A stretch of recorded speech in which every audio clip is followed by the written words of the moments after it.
Live from Chicago, the birthplace of our sport.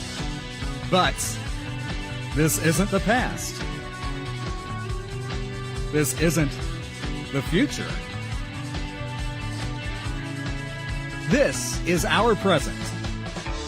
The 2024 JRDA Championships. This. All right. Good afternoon, everybody. How are we feeling after that last game? Great. That last game was amazing, and I'm glad to be back on the mic again. I know. We have a duo this time, so it won't just be one of us talking to the crowd and seeming a little bit on the crazy side.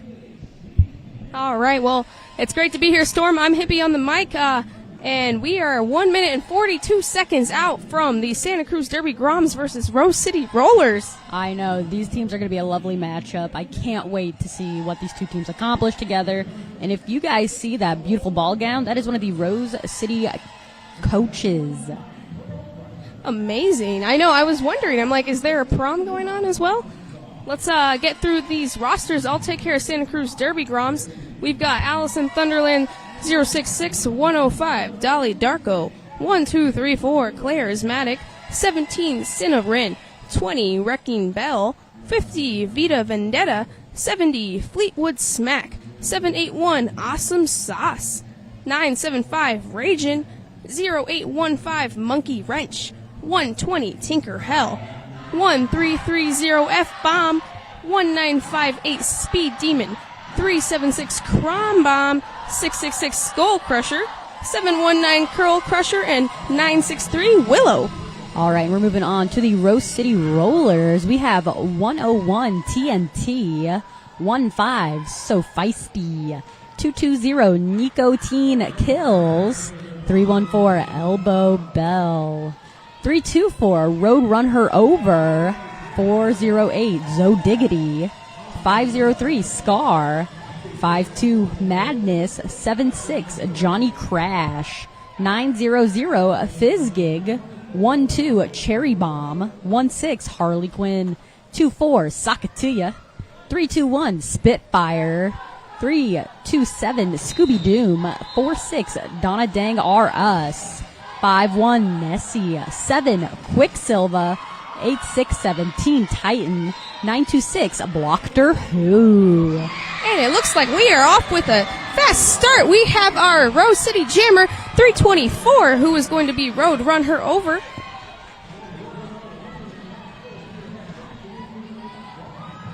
We're watching Allison Thunderland currently beat into that Rose City wall, making it out. Doesn't have lead, but she is on the way for the point scoring pass, and now it is a power jam, given that the Road Run Her Over is now in the box. This also means it will be a 2-minute jam to start off the game. How exciting. As a jammer myself, those are not always the most fun to begin the game with. I agree completely. As a blocker, I felt that. I felt in the same boat. Sometimes you're panicking, not knowing which way the jammers are going. It can be kind of stressful.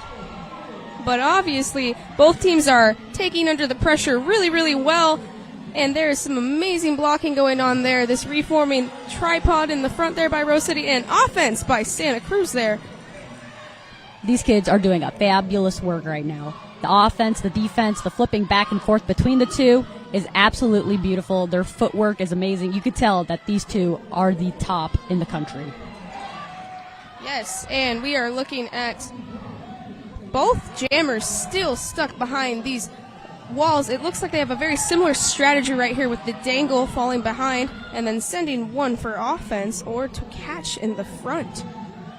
I do recall this that my team was trying to do when I was in the junior roller derby league. We called it chip and dip. We would chip in and help, and then we would dip. Chip and dip. I like that. It's catchy and it's easy to say.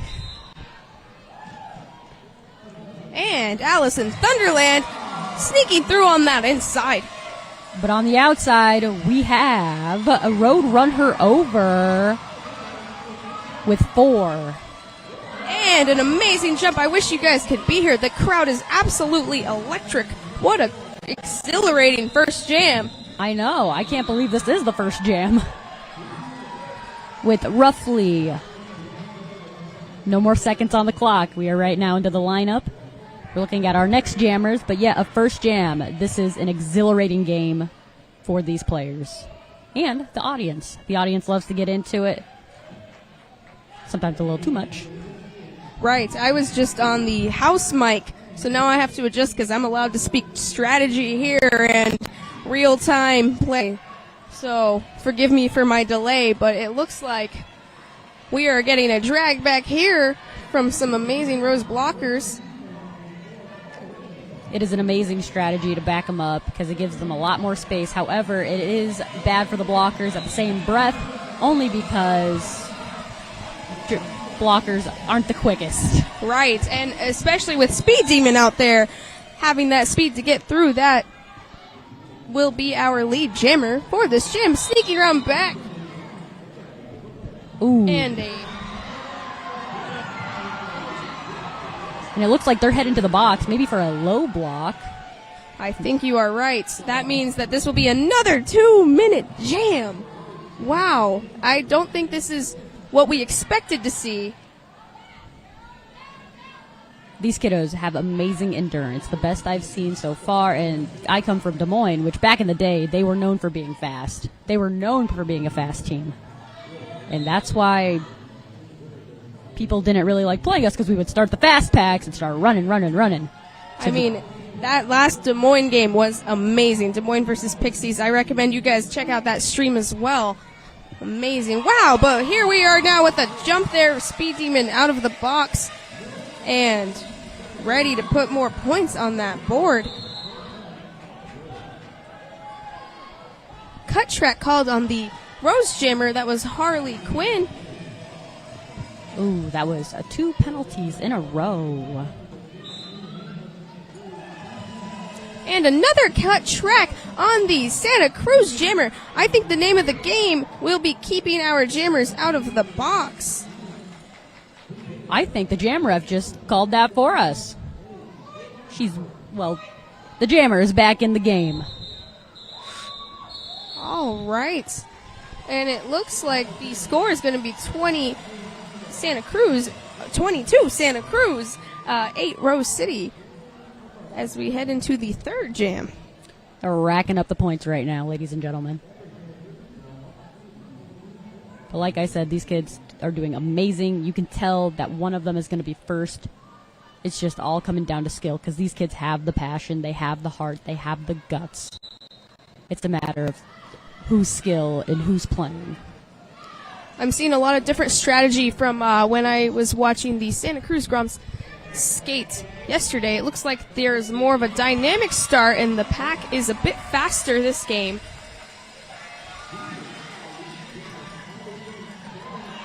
Ooh, that might be a low block, I'm not sure. That was a incredible apex attempt there by Harley Quinn, who just got out of the box. But it looks like there is going to be another penalty called on Speed Demon. On Speed Demon. For a multiplayer, it seems? I believe so. This meaning that this will be another 2-minute jam. Woo! I'm not sure how a jammer would necessarily get a multiplayer, because as a blocker, I'm used to, people hitting our arms, and if we keep holding, we gotta drop it, otherwise we'll get the multiplayer. So. Right. And amazing defense there. I would say this is becoming a very defensive-intensive game because of the wall work that is having to happen while both jammers have been in and out of the box. It's looking like they're flipping a coin right now to figure out which way to go, offense, defense, with how fast they're going in between the two. It's like they're turning their brain off for one side and then going back to it immediately. It doesn't need to start up at all. Right. Woo! And the ability to change between that back and forth. Ooh. It looks like that might be another penalty. That definitely looked like a high block. Putting one less blocker on the track for Rose. Yet they are still holding that jammer. Now, it could be a conglomerate of everyone being there, but those jammers, those blockers, fabulous work.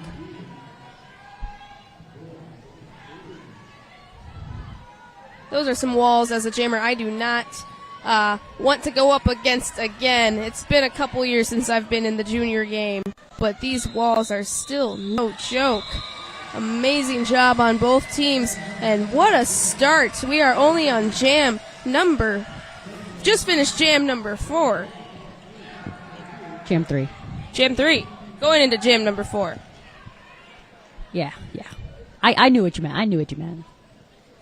That was a 4-point jam for Santa Cruz and a 2-point jam for Rose City Rollers for those of us at home without our glasses on.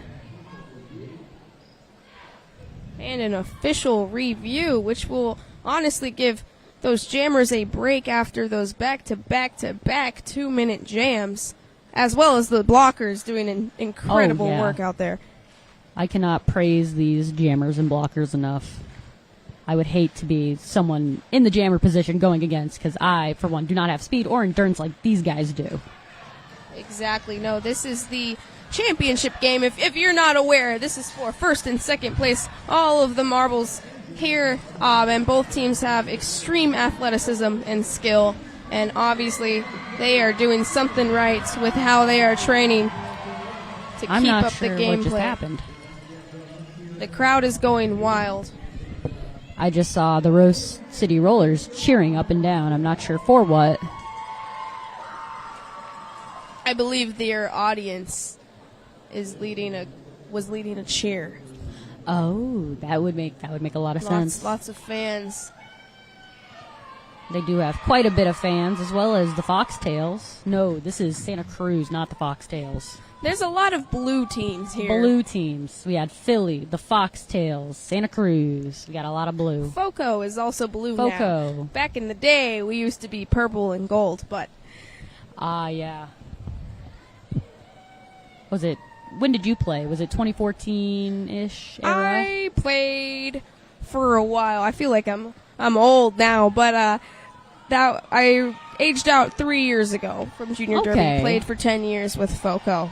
So it's an honor to see them later today compete in the Open Division for first and second against Philly. So stay tuned for that. Yeah, that will be for the first and second place in the Open Division, and that is a lot more teams than we have in the female division, given that there are 6 places for Open versus the 4 in the female division. So like I said, go support your local Derby team, and maybe, your state and their Derby team will come up into nationals and be the underdogs. And you get to see amazing roller derby all around the world. This is a sport that I really, really emphasize with because, 13 years and counting, right? I'm very, very thankful to be here and still be able to play. Are you on an adult team then, or? Yeah, I'm currently with Denver Roller Derby. Denver. Okay. But I'm happen to be out here because I'm working in Milwaukee, and Junior Roller Derby Champs was only an hour and a half away, so yeah. Glad to be able to take the mic. Well, we are happy you are here. We had 2 people coming in. We had 2 people, say unfortunately they could not make it, and, my hopes go out to them, and I hope everything's okay at home. But we are very grateful and thankful that you are here with us today.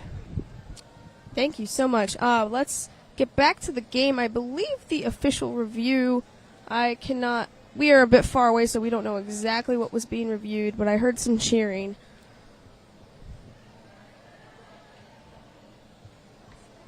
It could be possibly a penalty, a point miss. It could be whatever. We are very unsure what was being called. Everything looked clean to me, though. Let's take a look at the penalty board, given that there are quite a bit of penalties that have been called for the most part. No, we're going to look at the game now. That whistle means gameplay is happening. All right, and so I assume Rose City was cheering because they are starting with a power start, allowing their jammer Spitfire to fight through that Santa Cruz wall. Speed Demon is in the box, as well as their pivot. It looks like they may be trying to start a fast pack to get some space in between them. And an amazing juke there, right around that 2 wall in the front, putting 4 points on the board for Rose City Rollers. And it looks like the jammer for Santa Cruz is coming back in. Speed Demon is on the way, getting that speed to claim the name. And again, we will be having a 2-minute jam because Speed Demon is back on the track, but Spitfire was sent to the box for, I believe, a track cut. This is roller derby. This is insane feats from insane kids.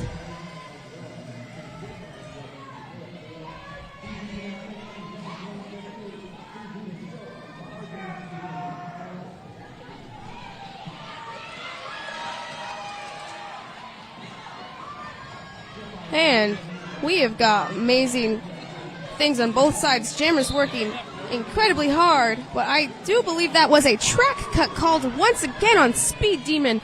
That means that this will be a power jam for Rose City for the remaining 23 seconds left in this jam. They may be starting on a power jam, depending on if they call it off. Well, they can't call it off. There's no lead. There is no lead. Unfortunately, as a jammer, it is all about making sure you are on the track. The worst place to be is off the track in the box. As much as you would get a breather, it is terrible looking at your team and looking at how they're not scoring. And what an insanely incredible feat by both teams. This means that Rose City will start with a powered start. And blockers are doing incredible on keeping their penalties low. I have not seen very many blockers go to the box at all. So we are starting with these full force jams. I know. The game we had last with Des Moines, I saw 4 of their players foul out, which is unfortunate. But these games are clean cut. These first and second games, these titles are clean. I mean, all of the games, like shout out to the NSOs and refs that have been here calling all these penalties, because I know it gets incredibly difficult to hear over all the loud derby action and crowd stuff going on, but keeping everybody safe all nonetheless.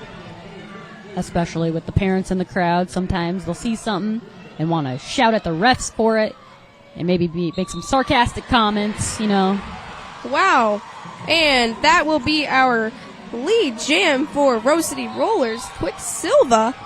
You can tell she's quick. Quicksilva. It looks like we spoke too soon about keeping the box clean. 2 jammers on Rose were just sent into the penalty box. Both for forearms, shockingly. And Santa Cruz holding strong with just a 3-wall, having to dangle out there as a floater. That 2-wall is also holding incredibly very strong. Sometimes all it takes is 2.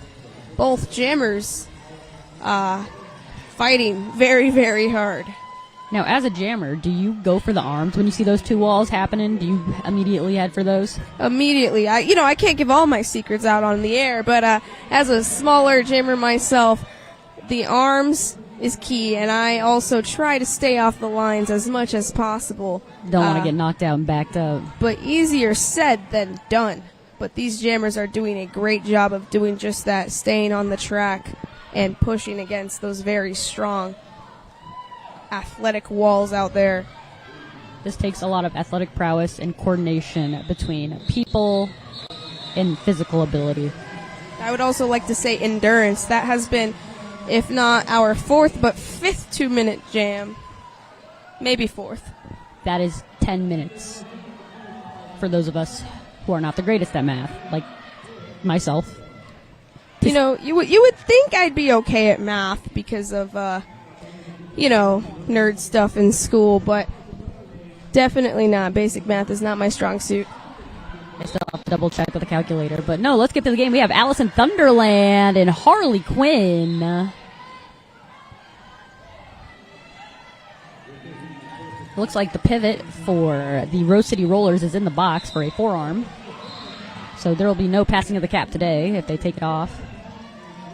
And another penalty is giving Santa Cruz the pack advantage. Allison Thunderland putting a pass in there, putting 4 points on the board for Santa Cruz.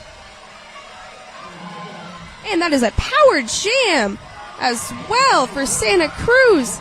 As the Rose, there is 1 blocker left. I think we may have jinxed them, saying that this was a very clean, low penalty game, but I cannot say that is true anymore. I think the refs may have heard us call it a clean game, and they're like, oh, we'll make it not a clean game. Just kidding, of course. Always in jokes and fun.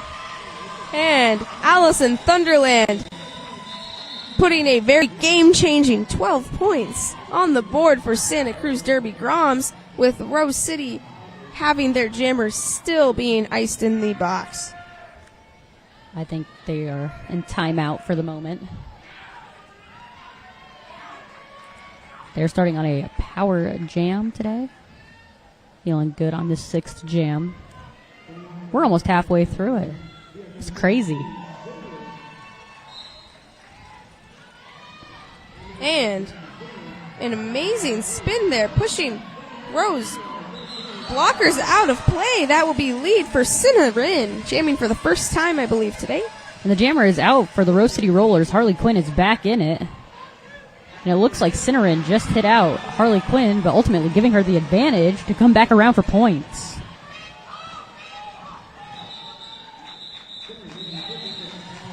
Calling off the jam there right before Harley Quinn could get points on the board.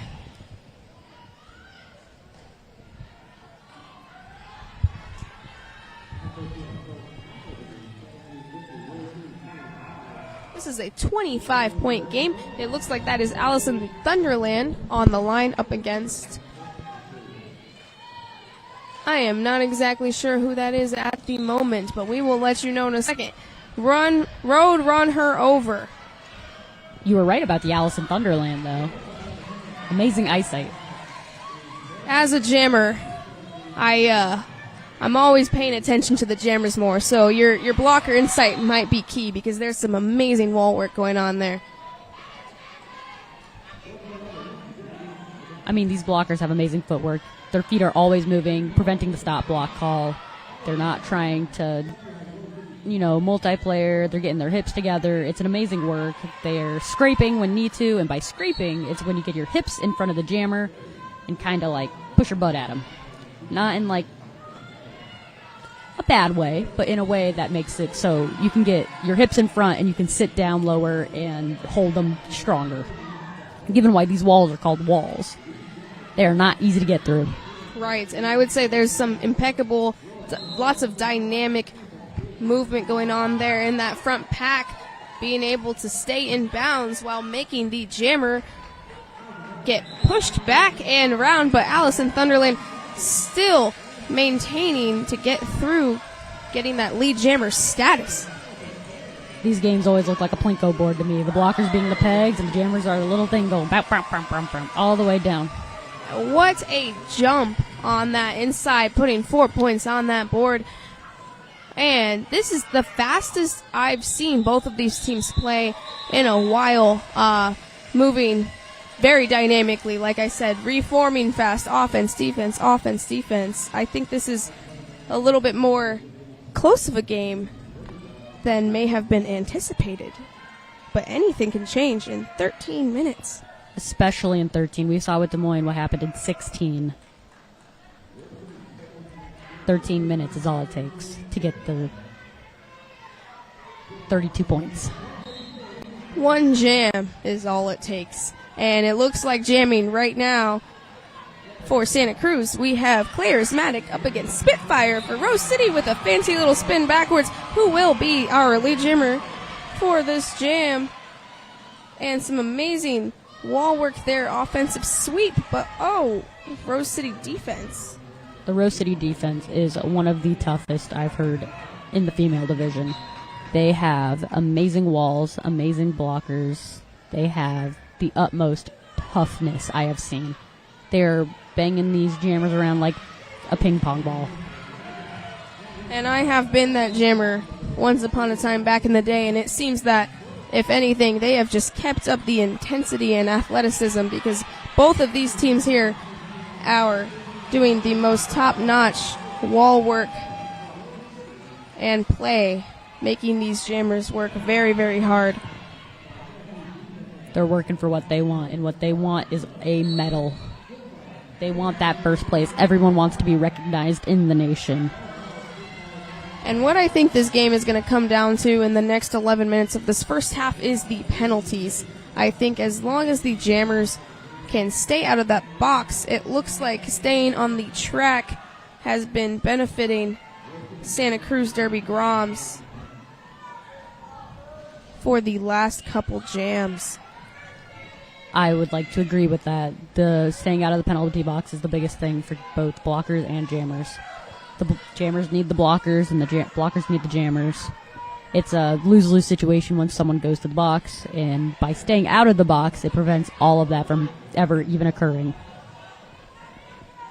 That was a great hit out and drag back there by those Rose City blockers. That is going to be, can't see numbers from here, 926 on Rose, shutting out Charismatic for the remaining seconds of that jam.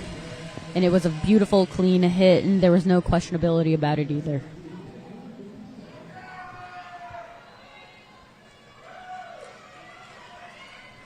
Looks like there is the Santa Cruz pivot in the box, and Santa Cruz is starting at the top of the line, but a dynamic start strategy going on till that last whistle, because ultimately lead jammer will be going to Sin a Rin.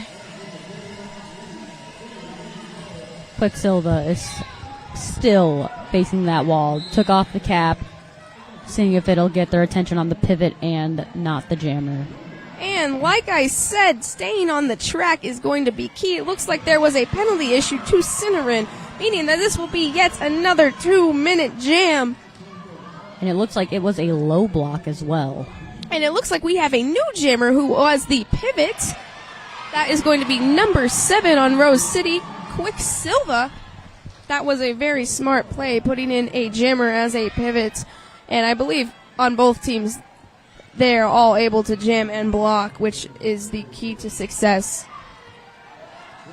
By having both teams being as well trained as they have been, to look at their coaches, to see what we're doing next.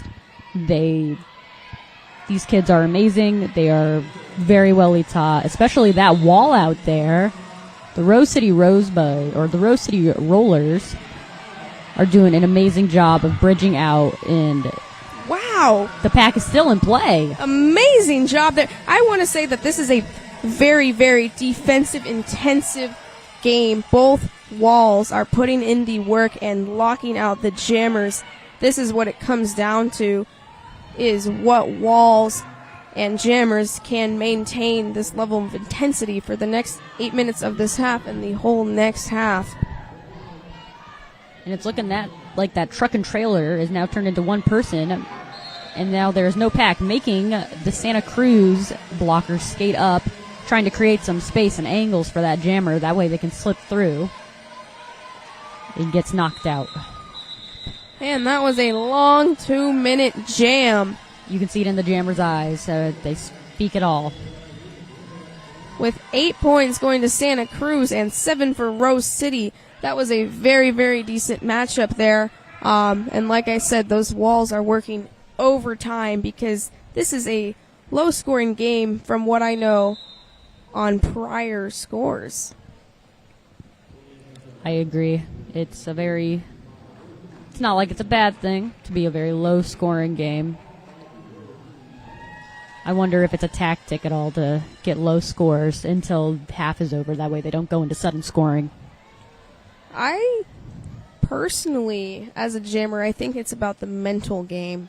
And it's difficult to feel like, if I'm not getting the points, am I doing well enough for my team? But I really think, since roller derby is a team sport, it falls on these blockers as well. And so I'm seeing a lot of that gameplay today, and it's really, really amazing to see both teams play at this competitive level. I agree. And since I'm going to use the phrase defensive intensive, they're not really focusing on the offensive intensive, making it so these jammers aren't able to score as many just because there's no help coming back. They tried to chip and dip up front with Santa Cruz, but I'm not sure if that player knew how to exactly help without maybe getting a penalty. Yes, exactly. I like that defensive intensive word. Say that 3 times fast. It looks like there was an official review. I am not exactly sure what that was on, but if we find out, we will let you guys at home know.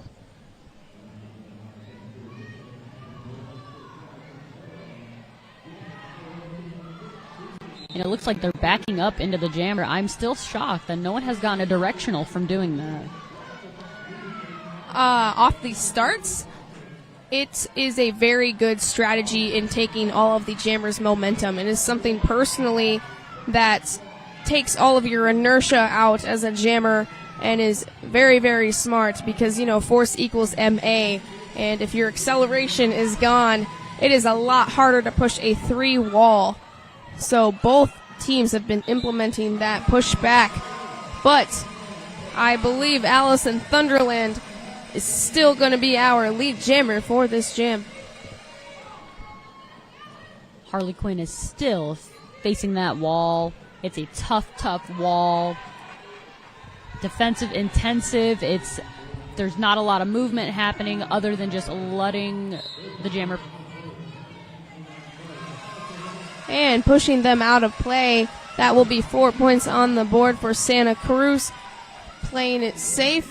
Looks like we have our offensive move going on here because it is a power jam. And that penalty for Harley Quinn that's in the box right now on the Rose City Rollers is a head block. It's been a while since I've heard one of those being called.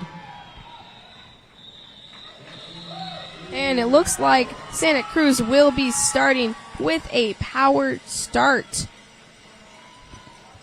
Power starts are always tough. It's always tough for power starts, given that you're not on your initial, so the motivation to score points is a little bit less there. I'm not sure how it is as a jammer, but if I was a jammer, that's how it would be for me. It can be difficult going back to back, and it's like I said, it's a mental game here. Both of these teams showing a lot of mental strength, though, as we have a offensive sweep there attempted on the inside line by Santa Cruz, but that Rose City defense is doing a great job of dragging that jammer back, which is, I believe, Charismatic for Santa Cruz. Charismatic is an excellent jammer. I've seen many works from Charismatic the entire weekend here in Chicago. An amazing jammer overall. I really hope she gets most valuable jammer in this tournament. And it is so difficult to choose just one most valuable skater, jammer, blocker because, wow, I've seen a lot of amazing things. If I could count the amount of spins and jumps I've seen, definitely there'd be a lot. It's absolutely the most hard thing, and the fact that those people can choose takes a lot of knowing the game, and it takes a lot of observing what they saw. They would have to watch all of these jammers play every game as well, because these games are mighty. And mighty it might be. We are back in that derby action on that line for Santa Cruz. We have Cinnamon jamming once again, as Harley Quinn will start in the box for this jam. But that Rose City defense is amazing, and wow, another call there. I'm still agreeing with you. It's a matter of keeping kids out of the box. It very much is coming down to jammer penalties because this means it is back and forth on defense and offense. And the wall work has been incredible. It's absolutely incredible. These amazing walls have done amazing jobs. I really don't think I'd be able to choose a first or second place given how well these walls are playing, how defensive they are, and able to switch between offense in a snap, a literal snap. Most definitely. The wall work has really been proving to make these jammers who normally have extremely high successful rates really have to work hard and fight to manipulate the walls to move the way they want them to move. Wholeheartedly can agree with you. These jammers are doing their best, and it's looking like they're going with a Y tripod there. They have one catching up front over on Santa Cruz. Instead of having a 4 back, they are having one person up front in almost a Y shape be their catch. And this one-on-one blocking was incredible there with that bridge work. I really gotta say, this feels like a very evenly blocker-based game. It really is just coming down to what jammers can stay out of the box. I agree wholeheartedly. Once again, these blockers, very evenly matched blockers, as well as the pivots. The pivots are doing fabulous work being there and staying out of the box. But like you said, the jammers need to stay out of this box. And Roadrunner over will be the lead jammer for Rose City. Both jammers starting on the track this time. It's amazing work from Roadrunner Rover as well. Done an amazing job. Oh, and there's the Matrix.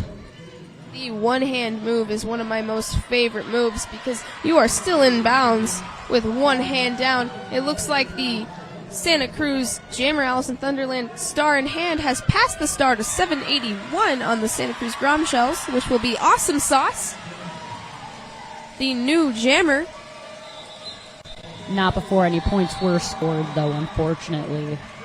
And that may have been a smart move because I've seen Awesome Sauce jam before earlier today or yesterday. And I think Santa Cruz is doing a very strategic job, as well as Rose City, of making sure their pivots are also capable of jamming. We do have 1 minute left in this half, though, roughly a minute and a half. This may or may not be the final jam. They're moving back. Oh, that's a directional.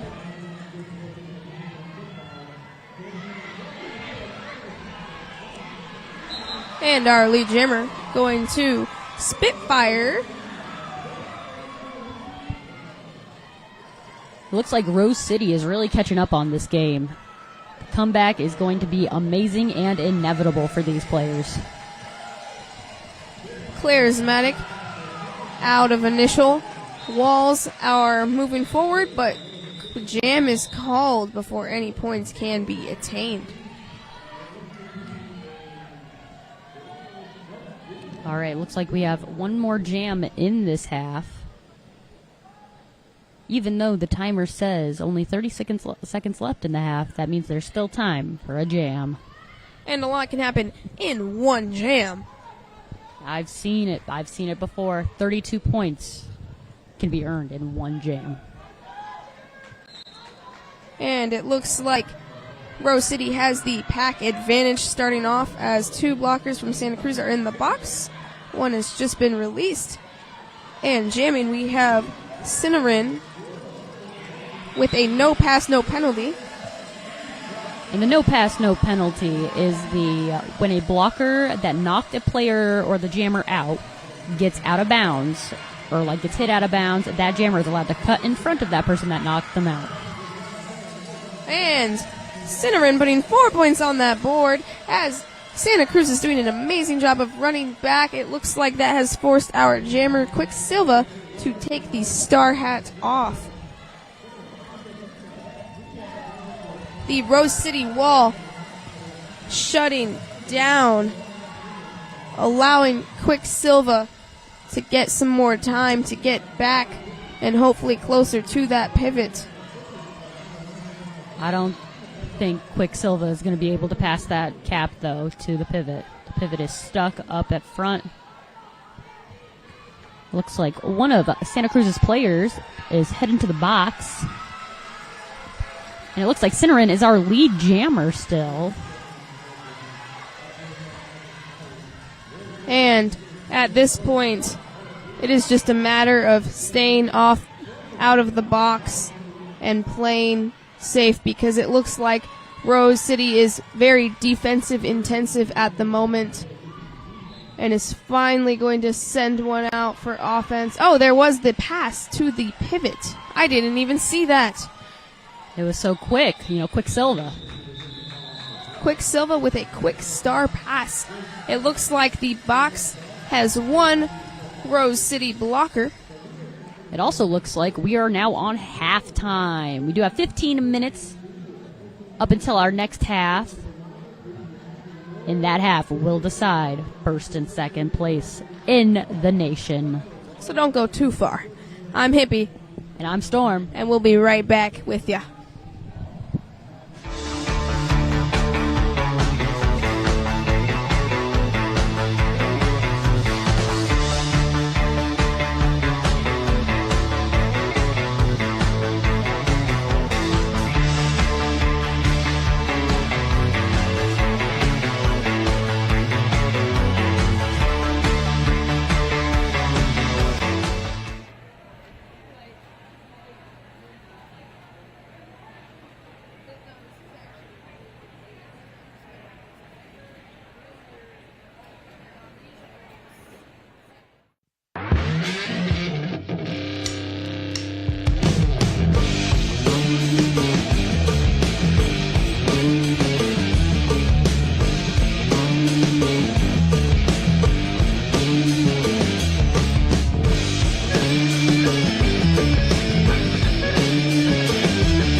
This junior derby program is amazing. What it does for kids and what I've seen happen here is truly a gift to a child, I would say. The Santa Cruz Derby Groms began as a summer camp in 2009. Since then, we've grown to a year-round program with over 150 skaters. The Grom Shells, our female charter, have been to playoffs and championships every year since 2015. They won the JRDA championships in 2018. The majority of our players ages 7 to 18 reside on our home teams.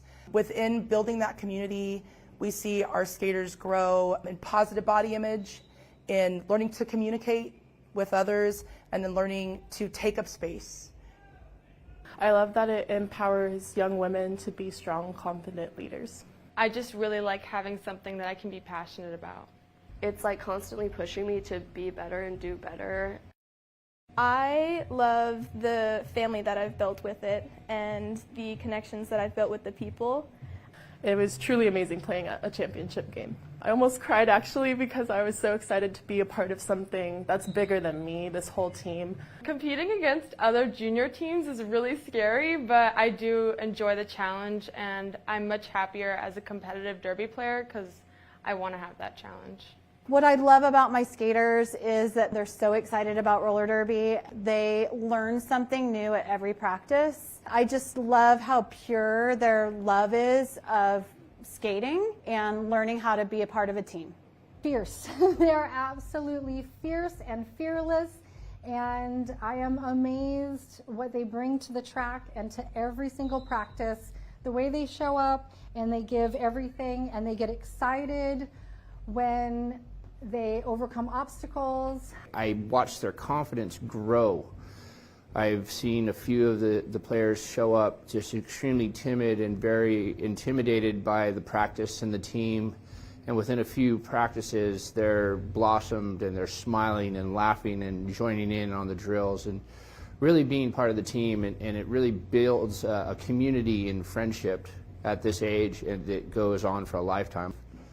More times than not, I hear the skaters saying that they met their best friends here. They met their people. They found themselves. They found their fashion. They found their style. There's a lot more than it's a community. It's a full-on community, and when you're in, you're in. A lot of them are lifers to it. It's amazing. So. I didn't have the privilege of playing junior roller derby, and I feel as though if I had been raised in a community like this, I would have turned out to be a better adult in terms of self-reliance, perseverance. I think it really prepares you for life. We strive to make a very inclusive environment and encourage each other, recognize people's successes as they move forward and advance on roller skates. We've really found that helps build confidence both on the track and off. It's a lot more fun if we win. It's sad if we lose. They're truly amazing, and I can't explain it to you. You're going to have to come and watch a game and join the program yourself to find out.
many cool habits I'm talking about.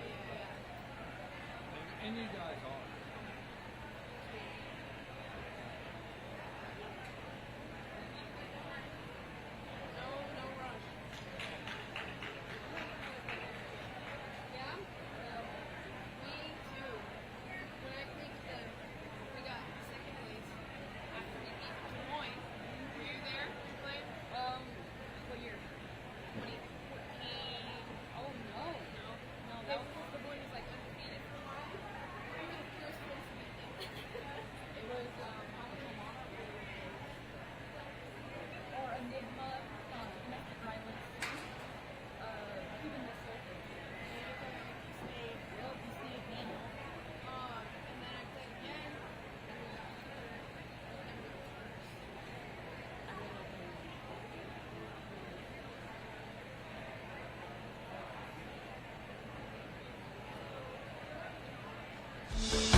Welcome back, everybody.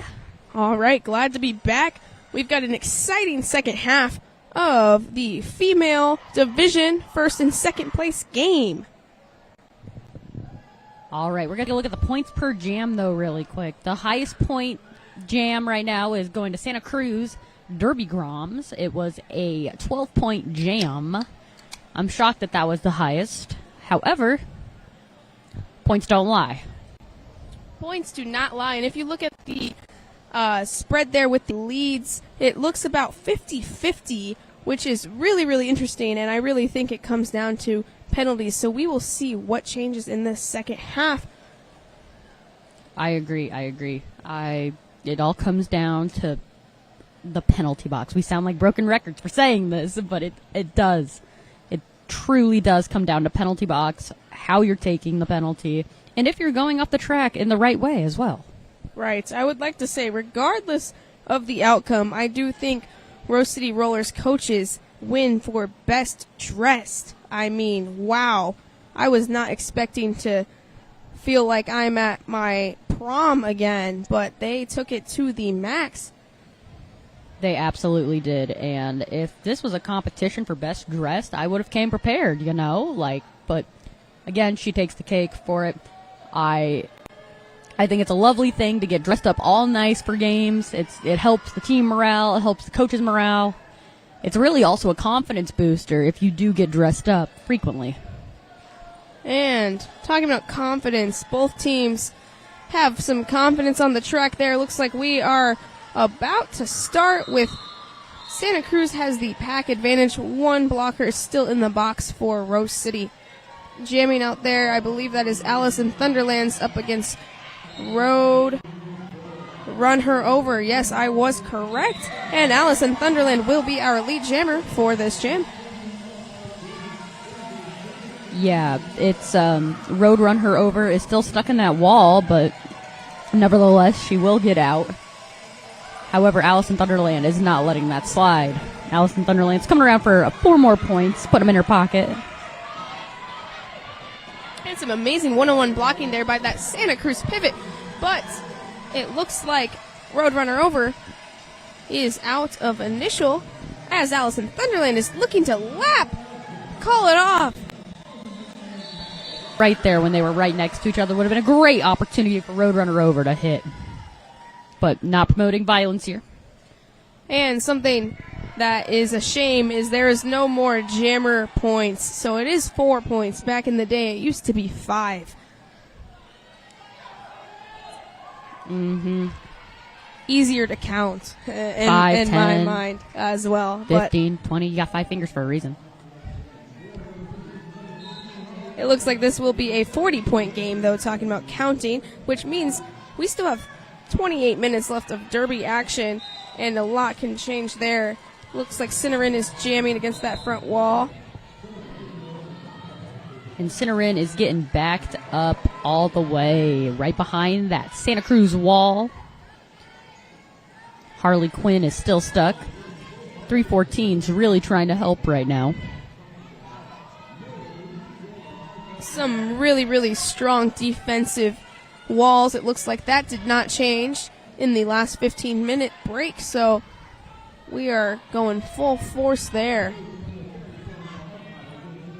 It's looking like Harley Quinn is really trying to make this wall commit to a side and have her blockers push them out of the way. And it's looked like it's working. Harley Quinn is out with lead jam. I think that was the longest we've had without a lead jammer. And the star is in hand for Cinnarin. But Santa Cruz is doing a great job on defense, as well as Harley Quinn doing some blocking there as a jammer for a second, but hit out there by 376 on Santa Cruz, who was Crom Bomb. When jammers when jammers start blocking and getting into the blocking scheme, it is absolutely a beautiful picture of teamwork. Those jammers are sacrificing a little bit, just a little bit of space that they had to get forward and get going and get those points to call it off, to help these blockers keep that jammer and make sure they keep them. And it looks like there's been a lot of strategy here in what is being prioritized. In that moment, Santa Cruz decided to keep 4 on the opposing jammer rather than take that star pass. Like I said, it is very defensive heavy, but it seems to be working for them at the moment. I would have to agree. And it looks like it is right now a 36 jam difference. So 36 points is all Rose City Rollers is going to need in order to catch back up.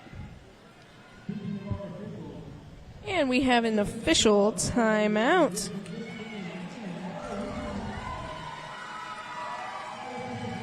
And it looks like the Rose City Rollers are playing heads, knees, or head, shoulders, knees, and toes.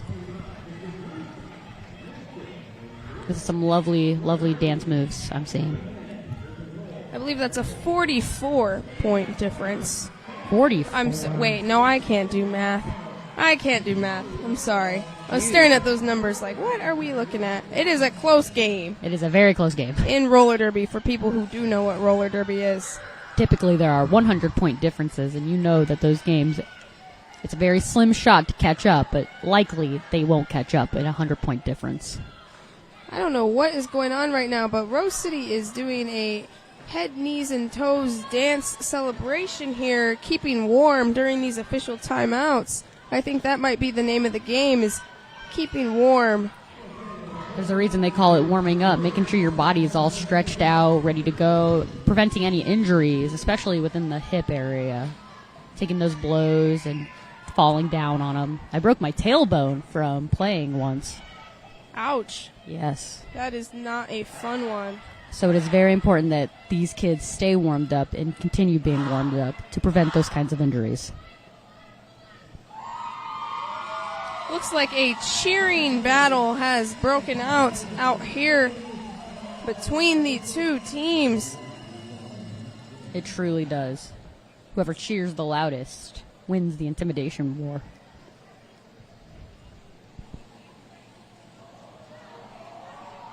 Well, the inspiration war, I should say.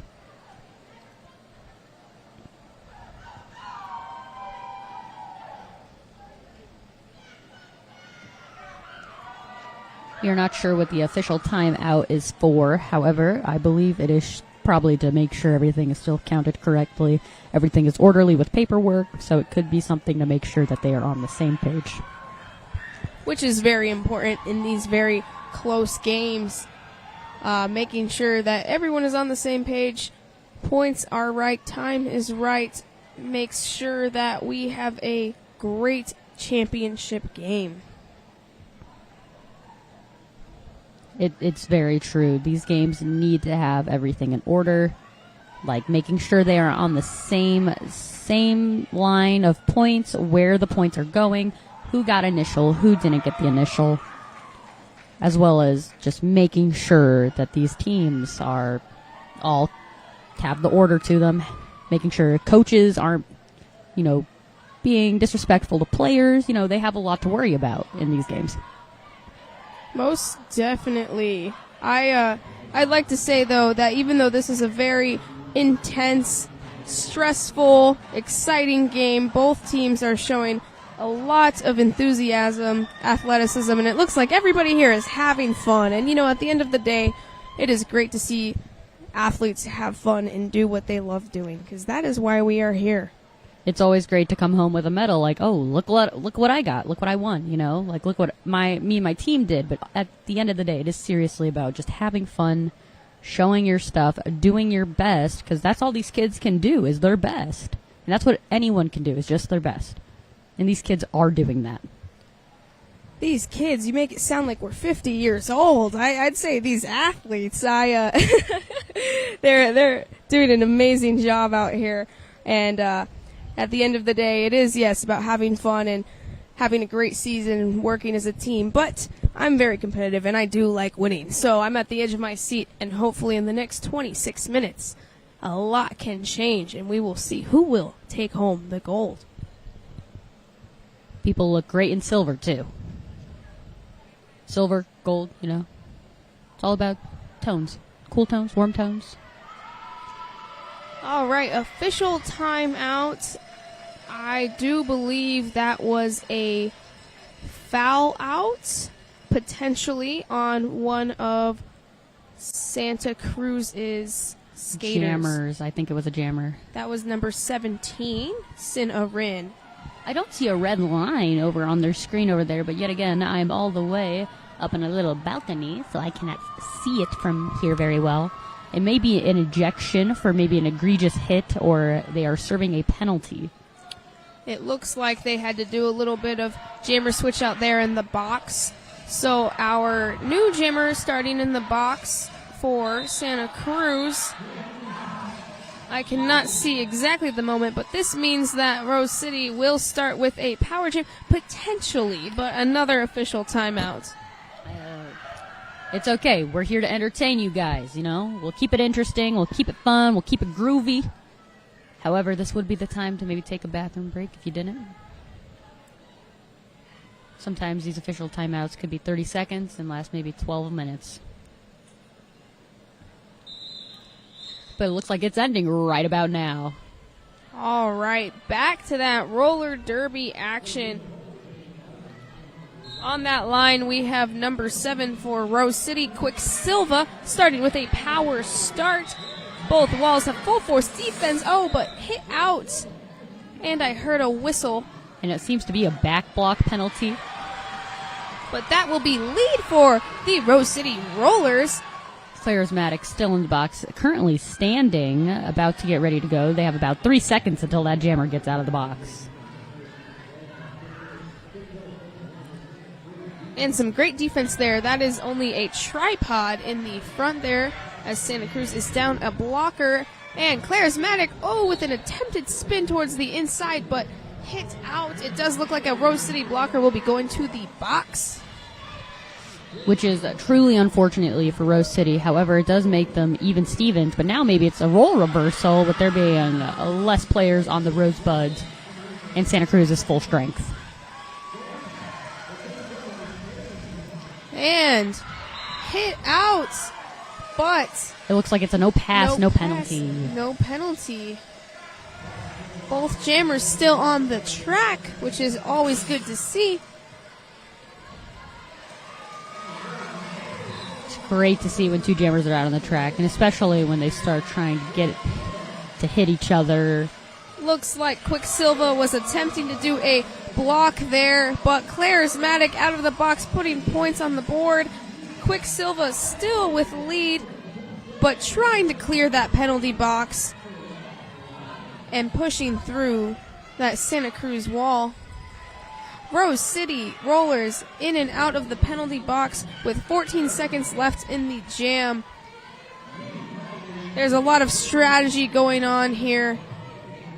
Especially only in the third jam. These kids know what they're doing. They know what they were taught. And ending the jam off with 11 points going to the Santa Cruz Derby Groms and 4 going to the Rose City Rollers. 8 points. Yeah, 15. I will say that is very, very impressive, starting from the penalty box as well. So way to capitalize on that, Santa Cruz. It does look like both jammers are out of the box. to start this jam. Looks like we are taking, though, another official time out. We are not sure or an official review on a white team, so that would be the Rose City Rollers.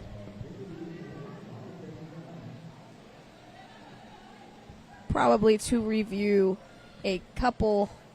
one of those few penalties. I did see someone from the penalty box trying to get out because the seats were full. So someone in the penalty box told them to just go back, and then someone was released, and then they had to come back. It's a very confusing concept. I don't know why they don't add more chairs, though. There's probably some sort of rule somewhere, but with roller derby, the rules are always changing, and I have never reffed, so yep, rules are not my strong suit in this game. Very, very true, very true. It's crazy. It is a very crazy game. Rules are, like you said, constantly changing. This game is still a very new, especially flat track roller derby. Everyone at home probably remembers the curved track over in the 1950s, 1970s-ish. Banked track is coming back as well, but I would say flat track like we're seeing here today is a little bit more accessible and easier to tape on a track at a hockey roller rink, which makes it very nice. I would have to concur with that statement. And that whistle means the game should hopefully get back on track here soon. Looks like Rose City will be starting with a power start. On that line is going to be Spitfire jamming.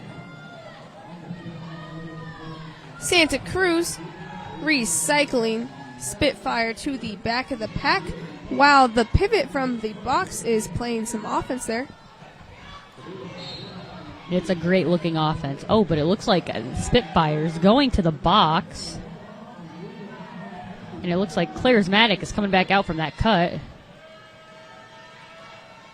There is a lot of penalties being thrown around jammer-wise. Claresmatic pushing through that very strong two-wall brace up there, and that is going to be lead jammer for Claresmatic on Santa Cruz. For those of you at home, your scoreboard has not updated, but Claresmatic is out of penalty and is currently flashing red to signify lead jam. But again, these kids are doing fantastic. I say that like I am an old man. I've been watching the sport for years. I've played it for years. Both of us probably have an equal 20 year of experience. And talking about experience, these athletes are showing a lot of worthy practicing and experience on the track, because Santa Cruz has had, both of these teams have had first and second place titles in the last 5 years. So this is for a lot on the line here. Very, very true. These are amazing athletes, and speaking of experience as well, again, pack knowledge. These kids have a lot of pack knowledge. They know where they need to go. They know what needs to happen if they see a ref make a signal. It's a beautiful thing when these athletes know what to do, because it's a beautiful, beautiful scene. But it looks like we have Claresmatic and Road run her over. That will be Claresmatic with lead jammer status for this jam. And we have a two-wall in the front there for Rose, and a dash and a jump through. That was amazing, calling that off before Rose could get their other blocker out of the box and any points on the board. It's truly, truly amazing what we're seeing today. Both of these teams have had first and second place titles, and both of them have achieved first place, so they know what they're capable of. It's a matter of executing it and staying out of the box. Staying out of the box for sure. And there's a lot of track awareness going on as well, which is very important with keeping pack in play and these recycling out of play. All of that good stuff that we are seeing here today and all weekend. It's true. It seems like the Crom Bomb is up there fighting the Rose City Rollers. Makes it out with our lead jam. And the crowd is going wild. I don't know if you guys can hear the cowbells, but I sure can from way up here. And it looks like there is a stop there at that corner. Both jammers fighting through. It's truly, truly amazing.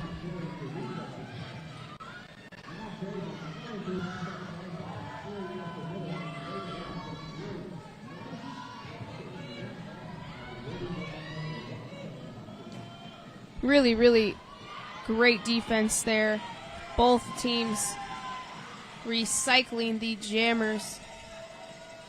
Crom Bomb pushing that to wall. Hopefully out of play. There we go. As the Rose City Jammer with the star in hand to finish that off. Taking the star off is such a crucial technique. And the fact that these jammers are doing that is truly incredible.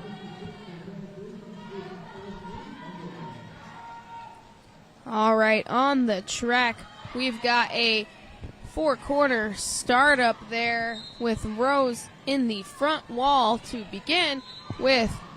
Who was that jamming? Skull Crusher for Santa Cruz there, jamming for, I believe, the first time today. And the star is off for Quicksilva.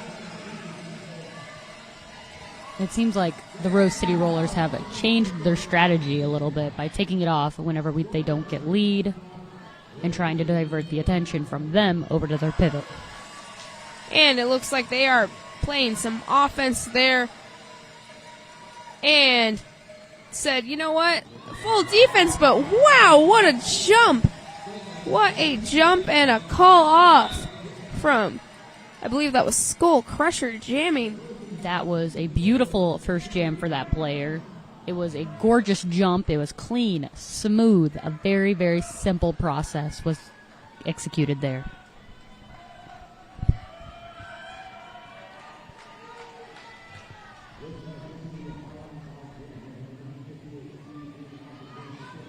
It looks like Rose City will be starting with their pivot in the box. And there is a bit of defensive jamming there. But for Speed Demon, that is no problem at all. Speed Demon getting the lead jammer status. And Santa Cruz locking down that wall with a spin on the inside and a reformation up there by Rose City blockers. These Rose City blockers are the toughest of tough. If they had the ability to get any other jammer, maybe no Gus, no Glory for them, if they were an open division team, they truly would be an unstoppable team. Now, if you guys don't know, No Gus, No Glory is a Philly jammer, currently top ranked in the nation. However, this jammer is doing just fine. This jammer is doing fabulous for the Rose City Rollers. Scar. I want to add in that this will be a 2-minute jam. What an amazing jam. This Rose City could really capitalize on this. Like I said, jamming, staying out of the box. Wow, there's a lot of wall work going on here. Those last 30-ish seconds were a power jam for Scar. But it looks like Scar is currently getting backed up by one of the Santa Cruz blockers. And currently, this one-on-one work is amazing without being faced up. But it really is to the blocker's advantage, given that the whole front side of a blocker is fair game for that jammer to hit. And another penalty issued to Speed Demon, meaning that this will be another power jam. Scar getting recycled back there. Santa Cruz doing a great job with just the two blockers in the back. Oh, and I spoke too soon. That will be, we're switching it up once again. I think we've never seen these jammers on the floor twice. I think they're the same individual at this point. never be caught in the same track. Of course, in all joking fun. This means that Santa Cruz will be starting with a power start. And Rose City having a 3-wall, as well as Santa Cruz. They're both starting shorthanded with their blockers standing, so it's only a matter of time before they're released. And it looks like that Rose City blocker just got released and is ready to help their wall. Coming in a little hot. And that is Crom Bomb jamming for Santa Cruz up there with some great wall work there at the top. And oh, what a nice hit, gaining lead jammer status. Beautiful, beautiful work from Crom Bomb. But it looks like Scar is back in it to win it. And that will end up being a high block for Crom Bomb, meaning that this again will be a 2-minute jam. Holy cow. And it looks like the cap was taken off just to distract them to just put it back on. And this will be Scar once again, back-to-back 2-minute jams, jamming for Rose City. Now, I'm not sure if this is primarily a blocker or primarily a jammer for the Rosebuds. But they are sure doing amazing, amazing jamming. I can't tell. The star is in hand for Scar and is dragged back. Santa Cruz doing a great job at defense, as that was a shutout. Crom Bomb is back on the track, eligible for some points. There was a completed star pass to, I believe that's 327 Scooby-Doo.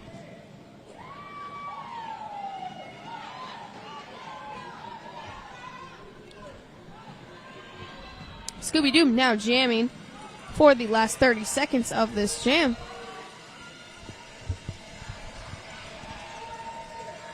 But these jammers are fast. They have the agility. They have the endurance to keep getting hit and, passed around like a pinball and a pinball machine. These are truly champions of this sport. These are 2 walls that I would not enjoy to skate 2 minutes back to back on at all. So, again, shout out to both of these teams defensively for shutting out these amazing jammers. As we're moving on to the lineup, looks like we are taking an official timeout first no. Just an official timeout for the officials. But no, these walls have beautiful, beautiful footwork. They are really conscientious of their penalties, of their forearms. They're staying out of the box more than the jammers, which is, in all honesty, very shocking.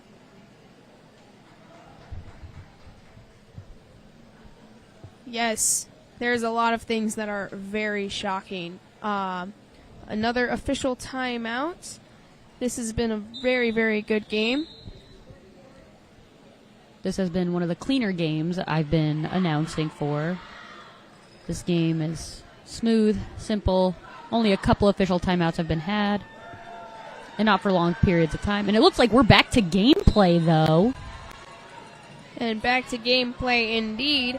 It looks like jamming for Santa Cruz. We have Clay Charismatic up against Spitfire for Rose City. And it looks like there's a lot of dynamic wall work ahead. Santa Cruz having 2 floaters towards the front there, as Spitfire is trying to fire through that outside line. It's truly like something like these walls are like one individual. They are all hive-minded. They know what they're doing next. They're knowing how to execute it. They have beautiful, beautiful, beautiful knowing of the track. This is going to be a power jam for Spitfire, as Charismatic was sent to the box. Again, let's see what Rose City has to capitalize on this 30-second power jam. And amazing, pushing them out of play. That jammer going backwards was for the better. 4 points on the board for Rose City Rollers.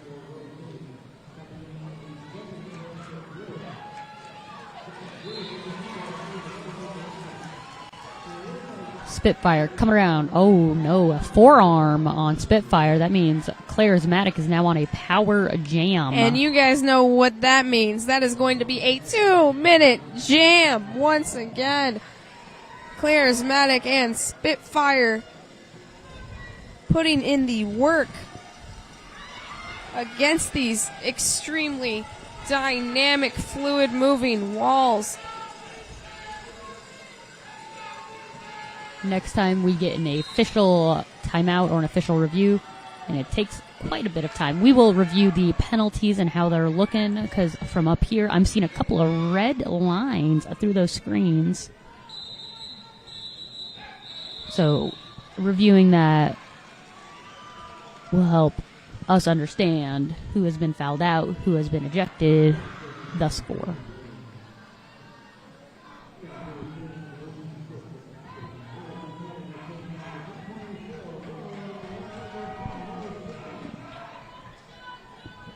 All right, well, the good news is both jammers are out of the box and ready to play some roller derby. And an amazing quick lead there by Roadrunner over. Some offense on the line almost. There was some immediate offense from the Rosebuds, which is beautiful because they are not expecting that. They are, if you just let them skate by and let them, the blockers have their fun, they are never expecting that seal when it comes up that quick. And it looks like a back block was issued to blocker on the Rosebuds. And Allison Thunderland is on the track ready to thunder through that top wall there.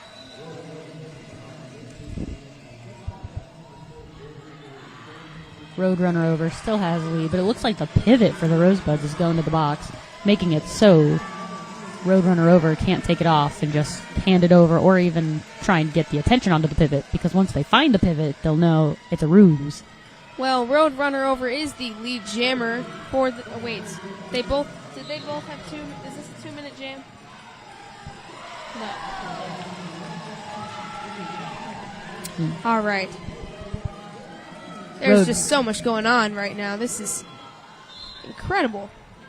Ooh, that was an amazing hit from Roadrunner over to Allison Thunderland. And it's like musical chairs over here with that penalty box tapping and hands and coming back and forth. There's just so much dynamic gameplay going on with, Allison Thunderland getting hit out by the Rosebuds pivot. That's going to hurt tomorrow morning. I'm not sure how many kids these kids are trying out for Worlds, but these players right here deserve to be on Worlds. Oh, yeah, and we've got this blocker jammer action over there by Roadrunner, which is a strategy in its own when your blockers are in the box. And it is an amazing strategy, especially for those jammers, because it does confuse the blockers on the other team for a little bit, but they just realize they have to get in front of the jammer to make it all worth it. I know this was a strategy last year for Des Moines versus Columbia for that third place spot. That game was truly rigorous for both teams. Did you by chance observe that one? No, I am not going to lie, but I bet you it was a great game because all around, junior roller derby, I want to say that the level of athleticism and devotion that these skaters put is just not as recognized as it should be for the entire sport of roller derby. And so it is very, very amazing to be here and witness it all again. It's an amazing experience for both the kids, the parents, the announcers, the officials. It's a beautiful, beautiful game. But let's take a look at these penalties. Speed Demon is coming up on another one. Or not coming up on one, but another one will put him out of there. Blocker Who seems to have fouled out of the game. But it looks like Cherry Bomb is also in quite a bit of penalty trouble, as well as Johnny Crash. This is, I would say, a very high penalty scoring game. This could make the difference in the last 8 minutes and 17 seconds for both teams, because most of those 7 penalties to foul out, very, very close. It's very true. Some of these jammers, if they foul out, it could really turn the game around, especially in 8 minutes. And there was another timeout called, I believe. What team is that? Seems to be an official timeout, because the official down on the track is not pointing as to which team it is. It might be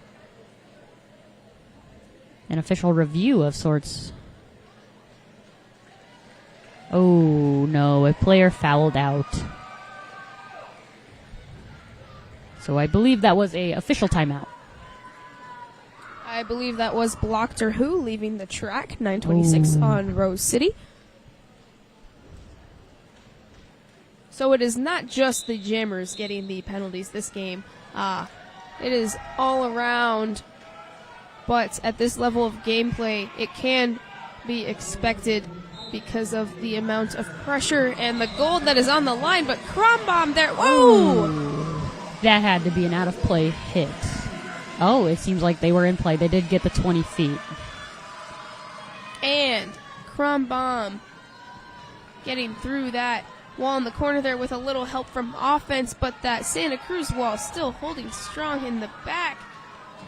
And the pivot coming in for some support. Wow, both walls have asserted their dominance on these Jammers. All right, and it looks like they're signaling that it is a split pack. Nope, it is just out of play.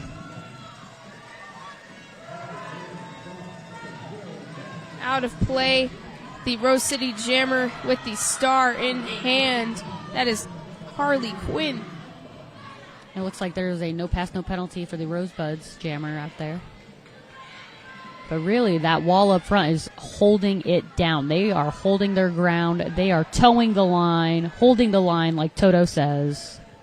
Yes, indeed. And a great hit there by the Santa Cruz's pivot, 781. Awesome sauce.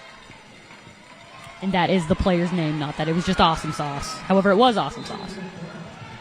And there was a complete star pass. Our new jammer for Rose City will be number 15. So feisty. I love the names and the play on their names. It is absolutely amazing. I love the so feisty attitude. Beautiful names. Bomb has been sent to the box. So this is a power jam for the Rose City Rosebuds with incredible bridging there by the Santa Cruz. And that will be the end of that jam there. There are only 5-ish minutes left in this game, 5 to 10-ish. Mostly 5. But it looks like they are having a toe off, maybe at the front. Whoever's hips get there farther. It looks like they're going to try and seal off the bat, but running back. This will be a power start for number 7, Quicksilva. And Santa Cruz doing a great job. And a toe hops around.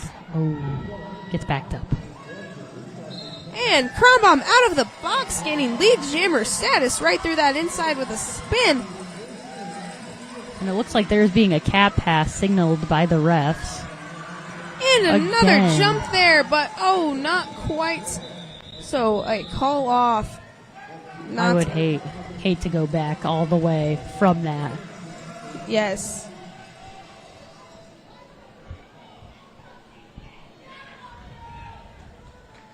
Allison Thunderland wearing the star for Santa Cruz on the line. Looks like the box is empty. Always a good thing to see. We have for the Rose City Rollers a Spitfire.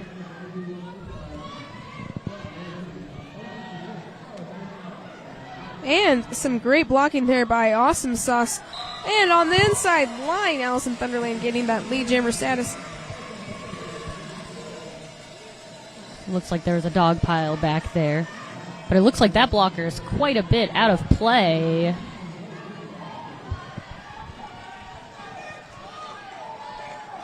However, we have Spitfire was coming around, but didn't get any points.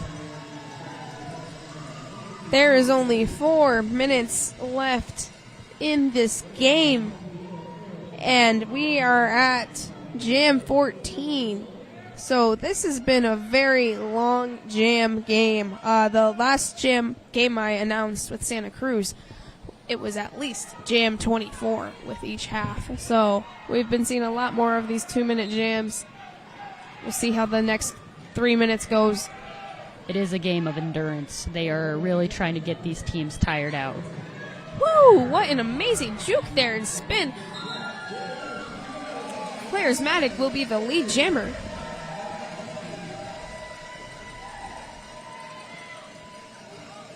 Ooh. Sometimes you just have to let the derby speak for itself. Both walls. Impeccable work. There are no criticisms, I would say. And it looks like 900 is headed to the box. I would say staying out of the box. 975 as well. But both for directionals. The wall work, even with blockers in the box, is still just amazing. Shutting down both of those jammers. Truly amazing work from these blockers. And it looks like the pivot in blockers on the Santa Cruz Derby Groms are trying to act as the jammer to try and get this jammer through this wall. At least they were. It looks like then the players that were in the box are coming back out to help. I don't think they need much of their help. They were holding them with 3, amazingly. If they could send one up to help the other jammer, it would truly be beneficial. Ooh, but it looks like Charismatic is heading to the box, and Roadrunner Over is now on a power jam. And there is bodies on the ground, lots of big hits. Roller derby is a very physical sport. Full contact. And these athletes do a great job of reminding us of that. Wow, what a jam. And the saying is diamonds are a girl's best friend, but I really think it's this. I think it's derby. Life is better on roller skates, that is for sure. Especially on 8 wheels. 8 wheels are the way to go. And it looks like we have a team timeout for Rose, I believe.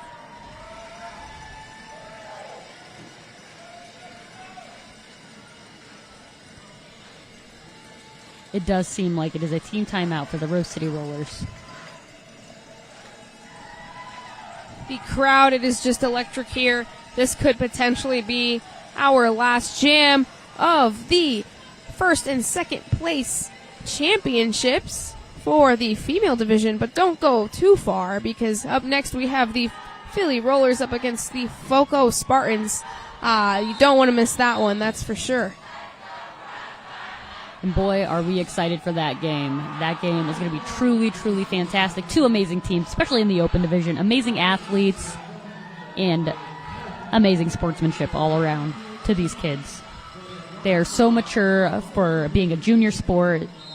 It's truly amazing. But it looks like we have a Quicksilva for Rose City Rollers, but it looks like Charismatic is on a penalty, so it looks like amazing jump over that for this power start that we have.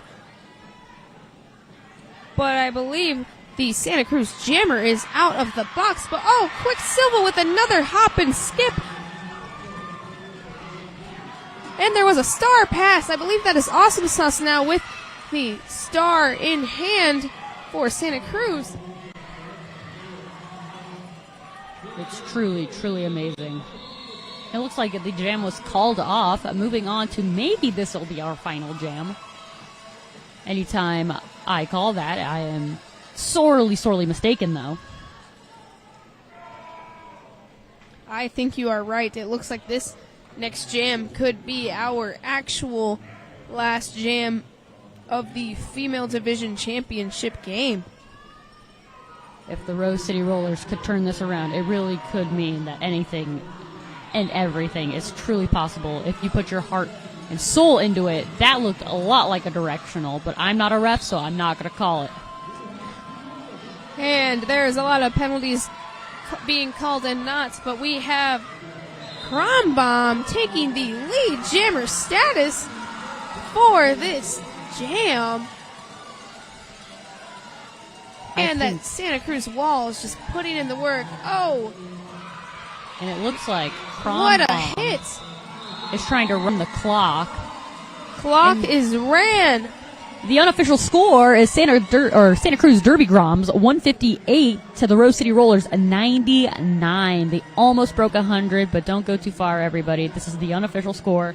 I don't know if drastic things could happen. I've never seen them happen in the past, but drastic things could happen. What an amazing game by both teams. I'd like to say, really,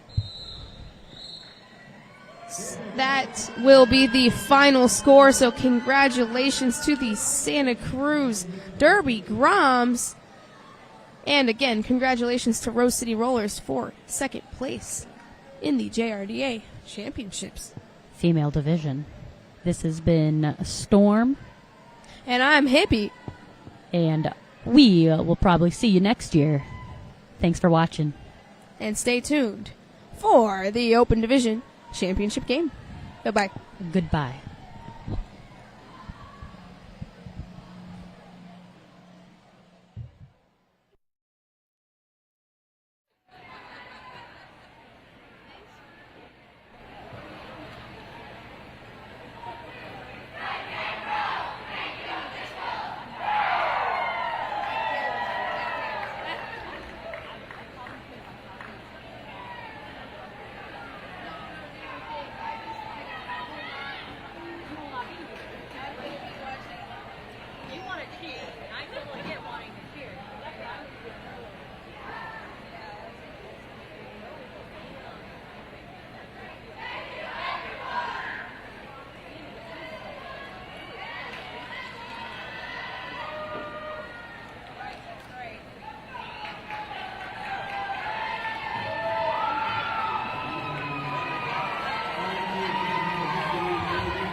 While we get ready for electric, we can please make sure all our makers are behind the green line on the track. Please, we need this track space for our team in this next game, so please make sure we are getting the lead here. And please make sure you are behind that green line. Thank you very much.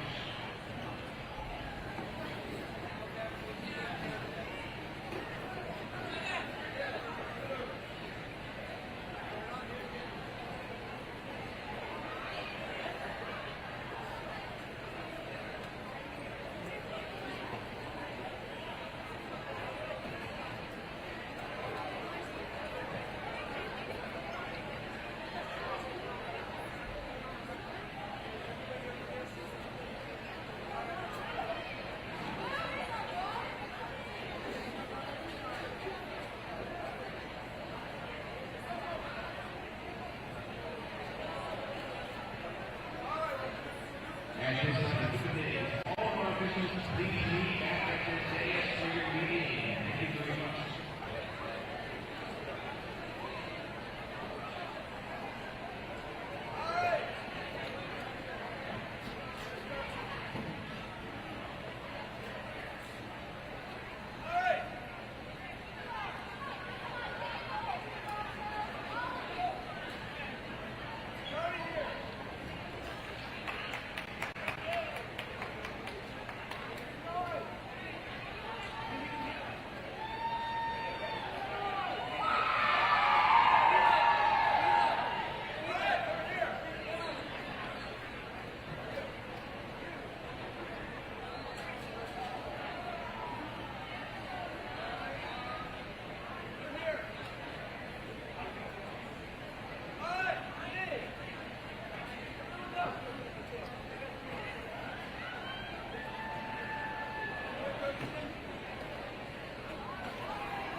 set up just so you take the time. So,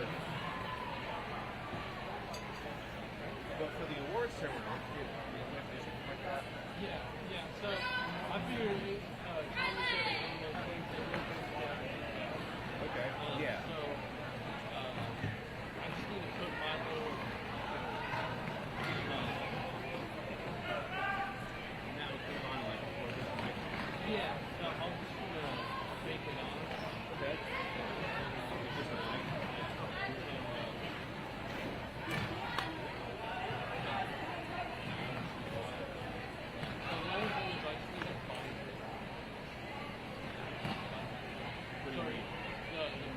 Oh, yeah, they're down there right now. Okay, at the black table? Yeah.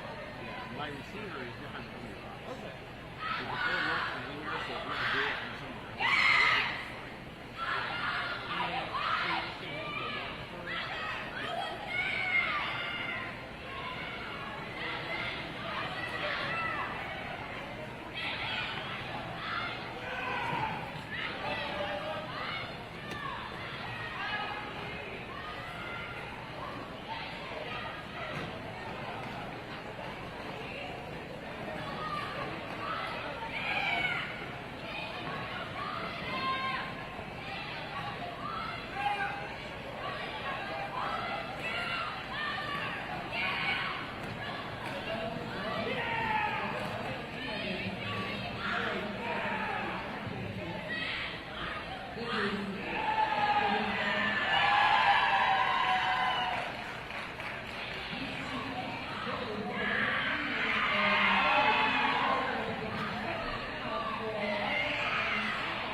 Hello, welcome back to the 2024 JRDA Championships. We are going into our final game, the championship game that is for the Open Division JRDA. This is going to be the Philly Roller Derby Juniors taking on the FOCO Spartans Junior Derby.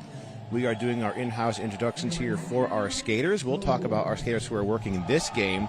Skating today for Philly, number 00, Matzo Brawl. Number 04, Insanity.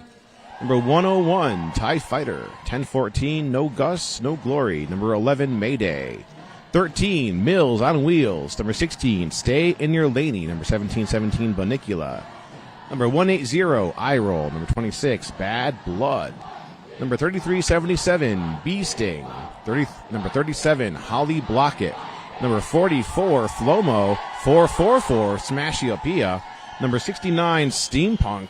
Number 922, Pass a Fist. Number 973, Lady Gotcha. And number 99, Soul Crusher. Those are our Philly Roller Derby Juniors. Skating today for FOCO in this game. Number 00, Ruby Doom. 100, Monster. Number 11, Shreddy Krueger. 116, David and Goliath. Number 119, Truffle Shuffle. Number 138, Peter Pants. Number 1776, The Kraken. 253, Mini Tack. 269, Yaya. 28, Hey Hey. 29, Gonzo, I'm sorry. Number 3, Spilla. Number 40, Devlin. Number 618, Reaper's Blade. Number 71, Chameleon. 888, Axel. 911, Scream. Number 947, Seek and Destroy. And number 999, Slim Skady. Just about 30 seconds here to first whistle.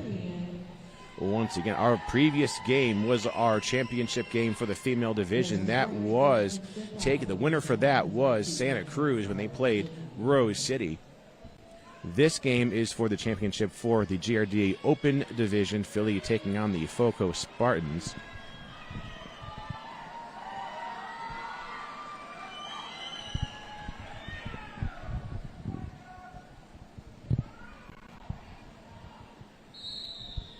Hey, there's a rolling whistle, so we are going on into our game.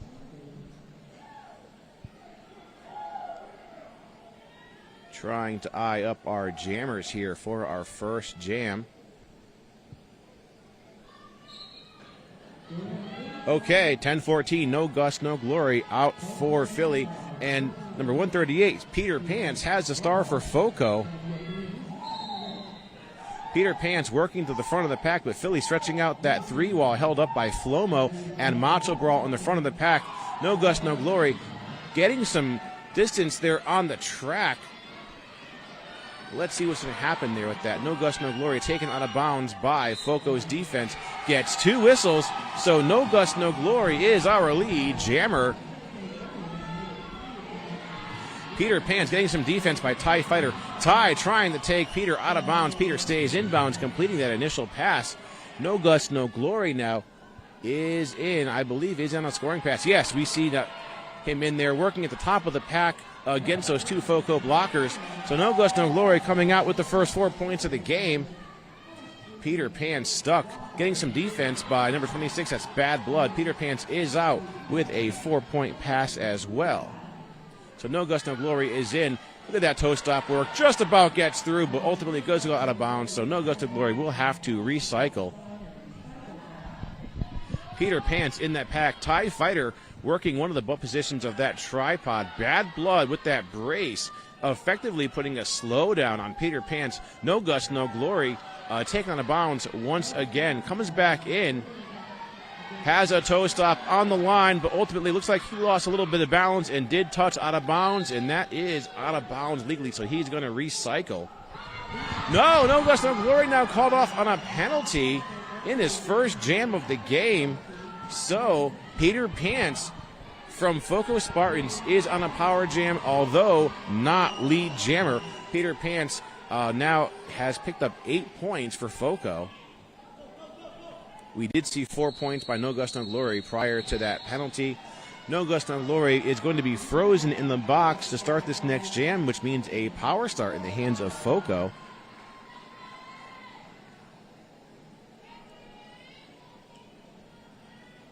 Looks like there was a jam ref holding on to some pending points there for No Guts, No Glory. So all said and done, both teams are coming off that first jam with 8 points. So we are matched up. It is still, though, this power start in the hands of FOCO. Let's see what they've got for a jammer. This is David and Goliath.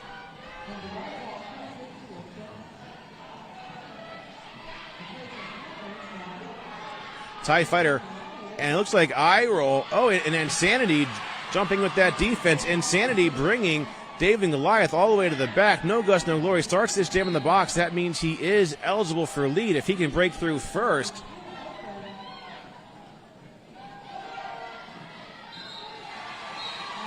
And it is 2 leads in a row here for No Guts, No Glory. Okay, I believe that lead is going to No Guts, No Glory. There were an erroneous set of whistles there, I believe. Let's make sure that the appropriate dimmers are still being pointed at. Okay, so No Guts, No Glory is lead.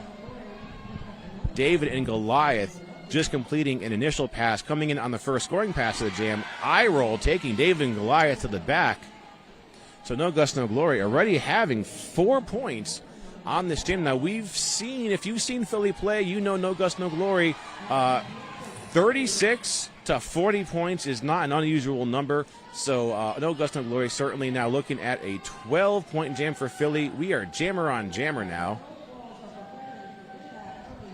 And Gus getting a little bit of a delay there in the pack, but comes back in up the middle, staying in bounds by those 2 defensive blocks. Oh, no. Looks like Gus is going to recycle. There's David and Goliath trying to signal the call off, but he is not lead, so this jam will continue. Just to clarify, our lead jammer is No Guts, No Glory. I believe there was an erroneous set of 2 whistles there, but David and Goliath was being given the not lead jammer hand signal after that pass. So No Guts, No Glory is our lead jammer. Well, not anymore because Gus is in the penalty box. So that is going to be a 2-minute jam.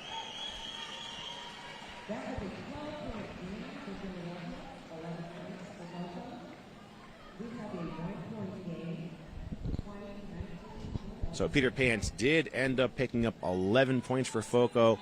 No Guts, No Glory with 12 points, and we are down to a 1-point game, 19-20. Philly with that 1-point lead.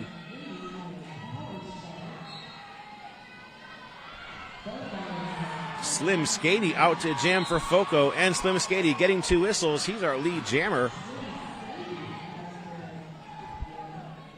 Coming out to jam once again. No Guts, No Glory starting this jam in the box. Now Gus coming out, getting some blocking by Reaper's blade. Reaper letting No Guts, No Glory go, and he is out.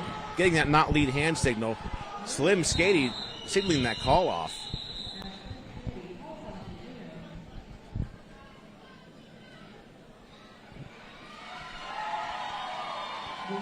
And there is a lead change in the hands of FOCO by a matter of 2 points. 22 FOCO, Philly 20. There is number 11, Mayday, taking that jammer star for Philly. There's our camera focusing in on Mayday.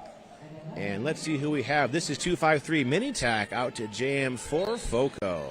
That whistle starts the action. Mayday and Mini Tac trying to find their weak links through there. Unfortunately, Mini Tac has to deal with TIE Fighter. Mayday is out with the Philly lead. Mini Tac taken out of bounds. Looks like Benicular working that defense along with Eye Roll. Here comes Mayday on her first scoring pass of the jam. She's crashing in, taking on all 4 FOCO blockers. Mayday is in, and she is out. We are jammer on jammer. Mini Tac completing her initial pass, but Mayday with 4 points on the board.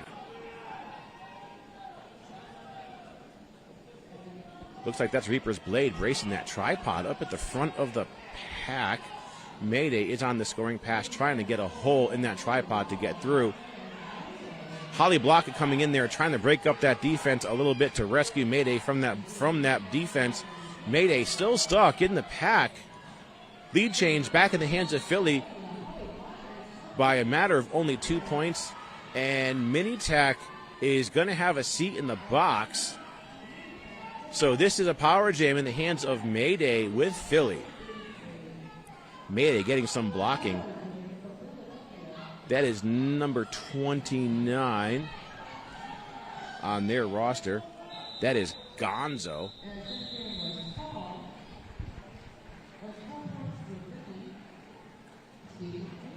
All right, 8-2 jam there in favor of Philly. They're at 28. Foco 24. So Philly with just a matter of 4 points and a lead. There's No Gust, No Glory taking the Jammer Star once again. And it looks like Minitac is still seated from that penalty in the last jam. So this will be a Philly power start.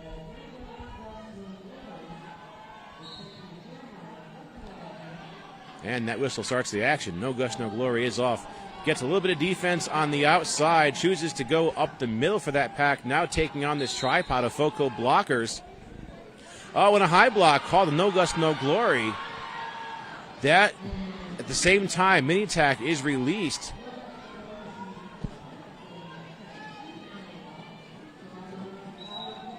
Minitac getting some blocking by Flomo and Matzo Brawl, but Minitac is out and is our lead jammer. So power jam now in the hands of Foco when they are on this 4-point deficit. Matzo Brawl taking Minitac out of bounds. Matzo Brawl trying to draw that cut, and Minitac taking the safe route and recycling to the way back of the pack. No Gust, No Glory coming back in from that earlier high block just a moment ago. Foco throwing a full tripod with some nice pack bridging. Oh, and No Gust, No Glory called off in a second penalty in this jam. Back-to-back penalties for Philly. Minitac still on this scoring pass, taken out by Flomo. Minitac goes and signals the call-off while she is down. And that jam brings us to a tie. 28-28. Now, just 2 games ago, we saw that game that had a lead change. I believe that was by Des Moines late in the game. So, right off the bat, right within the first 10 minutes of this game, we have a tied score and a power start with No Gust, No Glory seated in the box along with a blocker. So out the jam here, this is Peter Pants for Foco, and Peter Pants is our lead jammer. No Gust, No Glory standing on the last 10 seconds of his penalty. Peter Pants on a first scoring trip through. TIE Fighter taken down. TIE Fighter, one of Philly's most proactive blockers, taken down means that Peter Pants did have an advantage to get through. So Peter Pants now breaking that tie, bringing Foco in the lead by 4 points. Looks like No Gust, No Glory passing that Sorrow over the TIE Fighter, and Peter Pants may have scored 4 more points, making this an 8-point jam for Foco. They're now 36 over Philly's 28, so a lead change on top of that tie. And it looks like we're going to have number 99 Soul Crusher out to jam here for Philly next. And let's see who we've got. We're going to have a pack advantage in the hands of Philly. Foco down those 2 blockers in the box.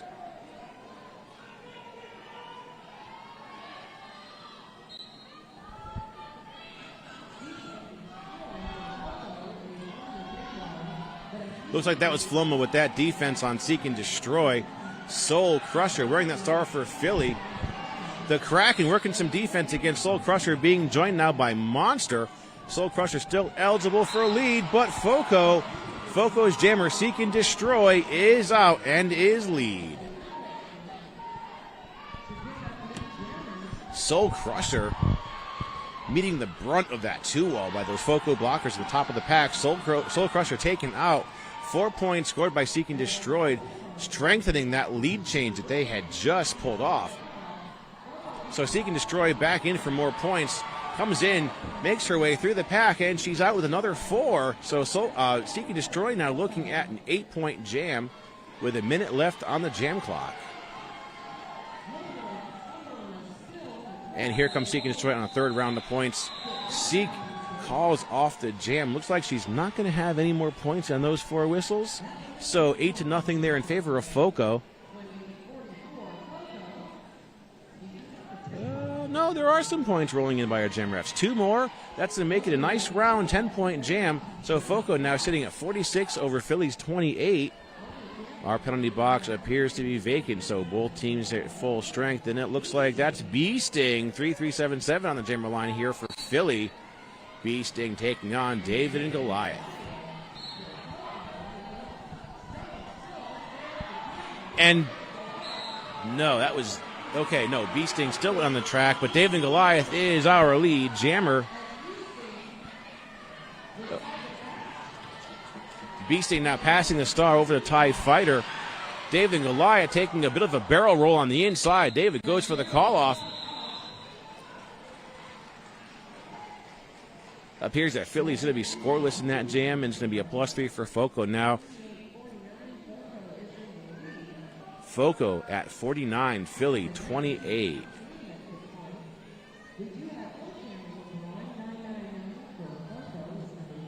There is number 11, Mayday, back out the jam for Philly. And Slim Skady, number 999, has that star for the FOCO Spartans. There's a whistle. 3-4 pack in favor of FOCO. Philly down a blocker. A little bit of a stumble there by Slim Skady. There's a whistle. It is a FOCO lead now. Slim Skady in control.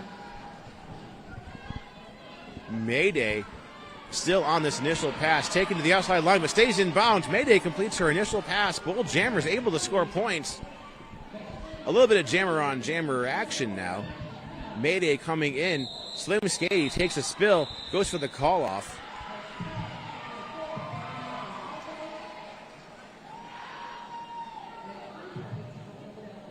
Mayday did have 3 points on that jam, but Slim Skady with 6, so FOCO 55, Philly 31.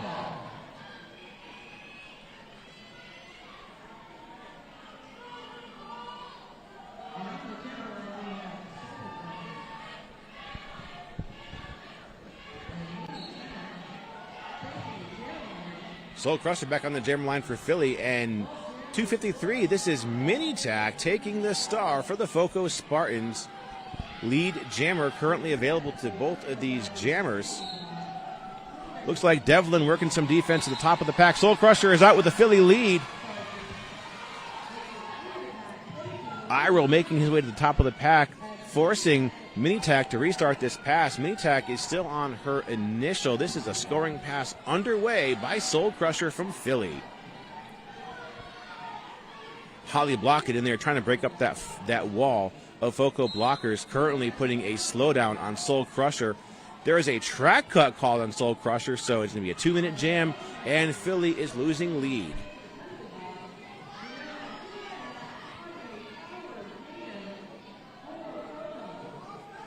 So this is a power jam in the hands of 253. This is Minitac. Philly working a strong defense top of the pack. Benicula and Holly Blockett in there at the top. Minitac looks like she may be in the process of a star stash. Getting some blocking by TIE Fighter at the back of the pack. Soul Crusher finishes her time for that track cut. She comes back in the derby. And a low block being called on TIE Fighter is going to take one Philly blocker off the track. Minitac puts that star back on her helmet. Oh no, there's a star pass over to Devlin, number 40. Devlin taking a roll around those Philly blockers coming around the turn. Devlin puts 4 points on the board for FOCO. Now Devlin coming in, moving to the outside, trying to get through, but Iroh and Holly Blockett putting a block, I should say, on Devlin.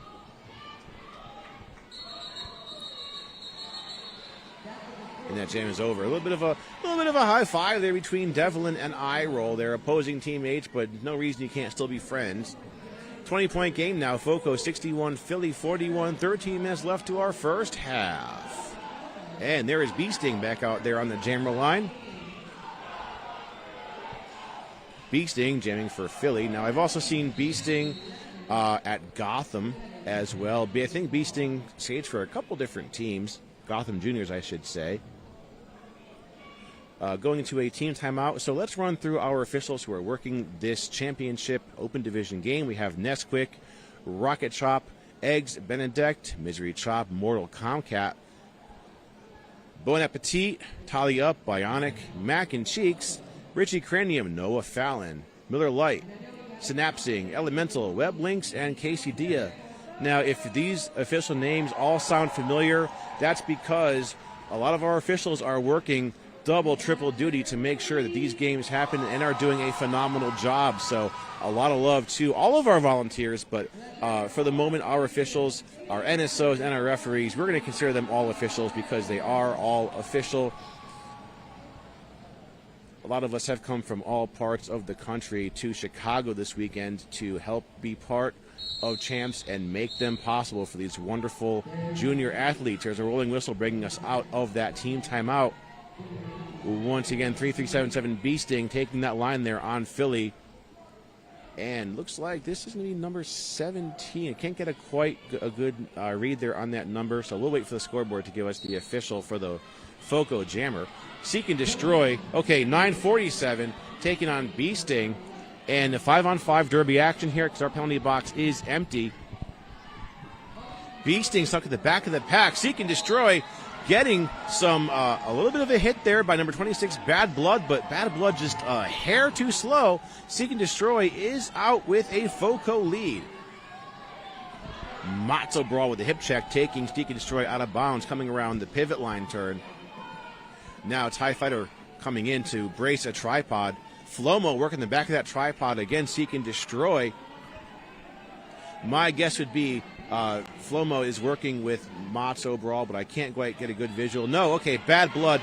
If you've seen Flomo and Bad Blood block together, a very strong pair. TIE Fighter receiving a star pass from Beasting, but that jam is called off. So all said and done in that jam, 1-0 in favor of FOCO. They're 62, Philly 41.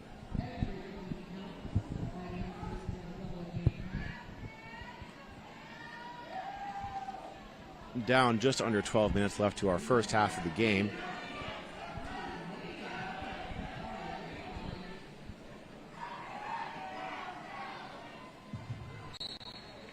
Back to our game. We got Mayday out there taking on Peter Pants. TIE Fighter coming to the front of the pack, joining Benicula and I-Roll, trying to put a block on Peter Pants, and Mayday is out. She is our lead jammer for Philly. Now both jammers are out of the pack, having completed their initial passes. Mayday about 20 feet ahead. She comes into the pack, working against these FOCO blockers. Mayday taken out of bounds, coming around the turn. TIE Fighter keeping Peter Pan stuck in the back.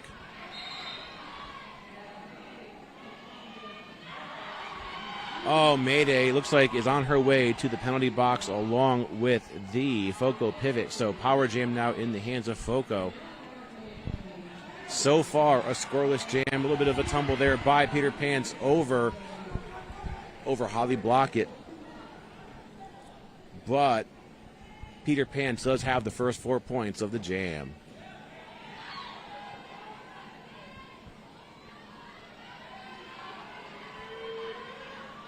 TIE Fighter in there trying to break up a hole while Mayday is still seated for that penalty. Mayday is released. Still the jammer for the jam for Philly. Looks like TIE Fighter, I'm sorry, that's Benicula making a trip to the box right now. 4 more points by Peter Pants and the FOCO Spartans. Mayday is out with 4 points as well for Philly. And Mayday coming in and is taken down. Mayday dragged to the back of the pack and forced to recycle. TIE Fighter working some defense against Peter Pants. Peter Pants is out with another 4 points. Now FOCO looking at a 12-point jam. FOCO scoring a lot of points here in just a matter of a few minutes when Philly initially had the lead in the game. Mayday called off. Okay, no, Mayday not called off on a high block. There's a high block hand signal by a jam ref, but that is going to a blocker. Mayday does finish that jam, though, with a few points. She ends up, all said and done, having 7 points up against FOCO's 16. So FOCO sitting at 78, Philly 48, 30-point game. Under 10 minutes left now to our first half. There is Soul Crusher back out there on the line for Philly.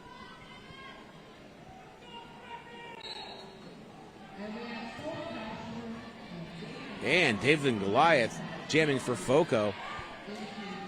Soul Crusher working her way to the top of the pack, but Foco working on that tripod, held up by Reaper's Blade. Asterisk to Reaper's Blade, one of our announcers this weekend, and big shout out. She did a phenomenal job along with our other announcers, along with Scream, also from Foco. Anyways, back to our game. We are still mid-jam. Soul Crusher trying to take that tripod straight up the middle to get past that Foco defense.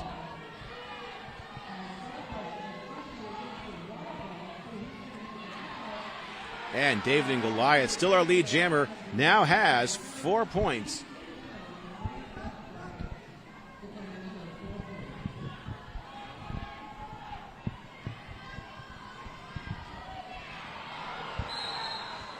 David and Goliath coming out is called off in a track cut, so just as that jam times out, David and Goliath will go and sit for a track cut penalty. That's going to lend a power start in the hands of Philly.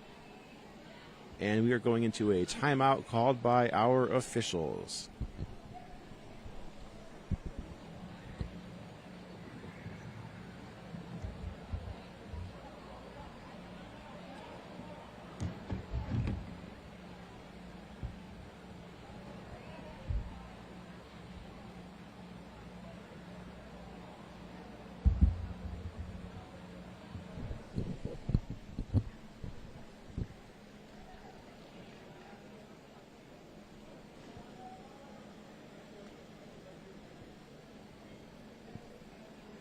Penalty board here up on the display. No Gust, No Glory sitting on 4 penalties. Now we know first half of the game, 4 penalties is not a good sign. Let's see what we got here. Okay, Foco, they're averaging about 2 penalties there for the bulk of their skaters. David and Goliath just sitting on 1. So that 4-point streak there for No Gust, No Glory could make a difference here later on in the game. As we know, after 7 penalties, you are fouled out. So 4 kind of getting into the top end of that yellow zone, into the red zone for penalty count. 7:51 left to our first half of the game, and Beasting out there with the Jammer Star.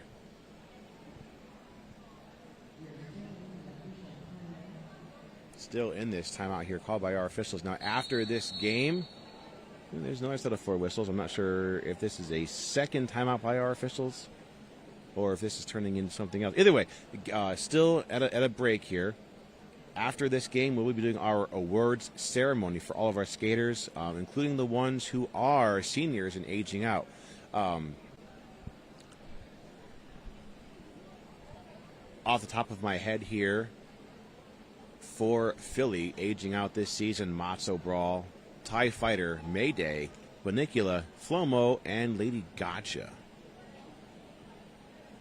We will go into further detail about our senior skaters here in the awards ceremony. That's when we will all have our official lists, and we make sure that we do not leave any skaters out of that. There is a referee huddle here in the middle of the track. So, okay, this may be now looking at an official review.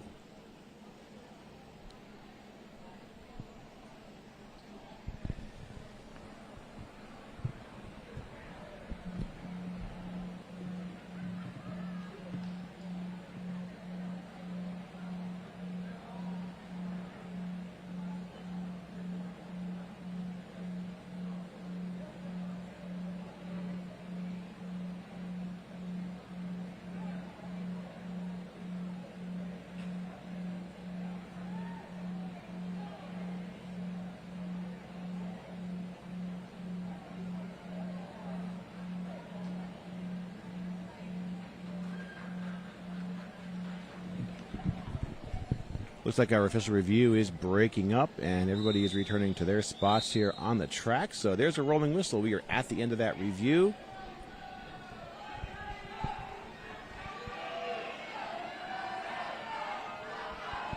Foco's jammer is going to be starting this jam in the box. We're not sure if that's the outcome of the review or if that penalty was assessed late in that last jam. But Beasting from Philly will be out to start this jam on a power start. So Beasting out, trying to find the easiest way through the pack. Beasting goes out tries to step on that line and stay in bounds, but ultimately lands one toe stop off the track. So Bee Sting recycles, and they are lead. First lead for Philly here in a number of jams, and a much-needed power jam. Bee Sting now coming in on a first scoring pass, but it's taken down. Bee Sting trying to work that inside line. Foco sending 2 blockers to swarm. TIE Fighter taking one of those blockers out of bounds. Here comes David and Goliath coming in from that penalty box. The lead is closed, as we say in the officiating community. That means lead is not available. So David and Goliath will complete this initial pass, but is not our lead jammer. Bee Sting coming out, scoring 4 points for Philly. Now Bee Sting is in on a second scoring trip and comes out with another 4, appearing to be quick and easy earned points, but we know how that is. It's easier than it looks, or harder than it looks, I should say. So Bee Sting now with 4 points, David and Goliath with 8. Bee Sting has every opportunity to call off this jam, but they are continuing to run this, trying to squeeze every point out of this jam that they can. And Bee Sting is taken down. That looks like that was Scream with that defense. Now Scream is forcing Bee Sting all the way to the back. Bee Sting continuing to run the course with this jam. 16 seconds to go.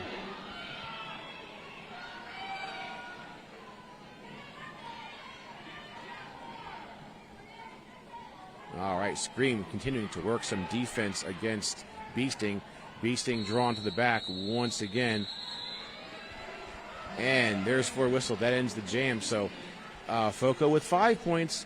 Philly picking up 12 all said and done. So down to just 30 points separating these teams. That is not much. Still in the first half of the game. 5.5 minutes to go.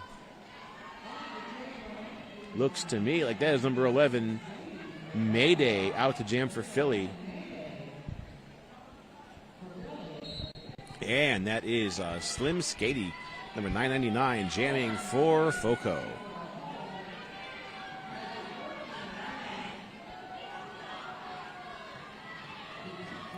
And Mayday goes out of bounds by a matter of a toe stop. Out of bounds enough to have to recycle, so little bit of a block there on Mayday. It is a lead in the hands of Slim Skady. Slim Skady taken out and brought back by Flomo. TIE Fighter in there trying to break up that defense. Actually, no, looks like TIE Fighter has that jammer star after receiving a star pass from Mayday. So TIE Fighter just being blocked out of bounds to the inside. Now being stopped on the track. Slim Skady at the back of the pack. Smashiopia and Flomo, 44 and 444, working that defense against Slim Skady. TIE Fighter, also known as Rogers, receiving that star pass for Philly. And as soon as TIE Fighter gets that star on his helmet, Slim Skady calls off the jam. So +8 for Foco. They're at 98. Philly scoreless in that jam. Looking at number 99, Soul Crusher out the jam next for Philly. And I think this is going to be Seek and Destroy out the jam for Foco with just under 4 minutes left to our first half. Taking a look at our Philly bench here on the live feed, you can see Teflon Donnan, Devoid of Mercy, and Christine Rogers, our 3 bench staff, our bench coaches. Seek and Destroy coming out with a Foco lead.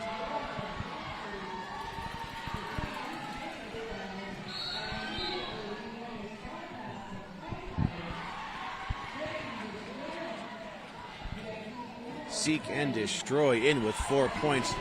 TIE Fighter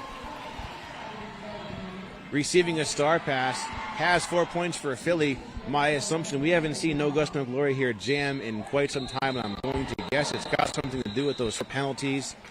There is a track cut hand signal being called by a jammer referee. It is not going to the Philly jammer, so let's see what happens from that. That might be the Foco pivot receiving that track cut penalty, which is going to mean that we'll have both jammers back on here for the next jam. Foco now over that century mark. They're at 102. Philly 67, 4 whistles, bringing us into a timeout called by our officials.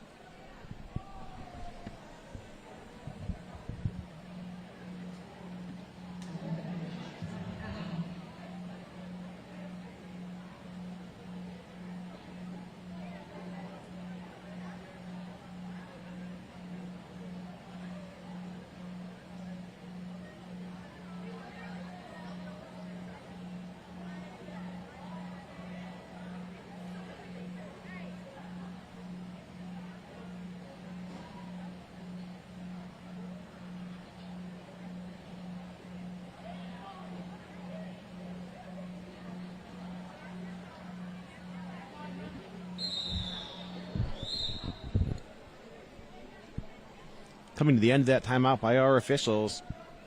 2:45 left to our first half of the game, so at least 2 or 3 more jams to this.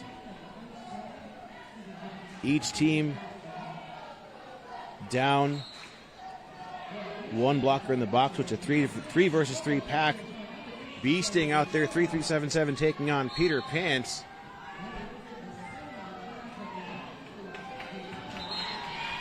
Beasting coming out with lead for Philly.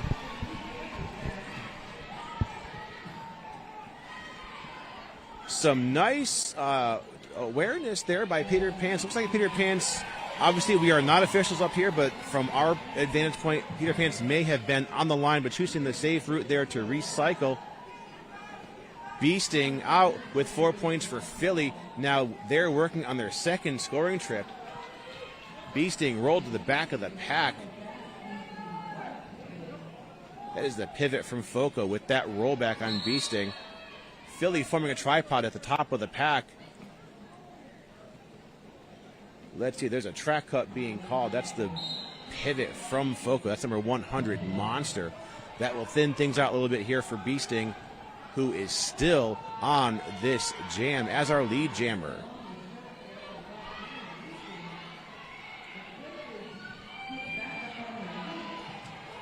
Beasting working against the Kraken.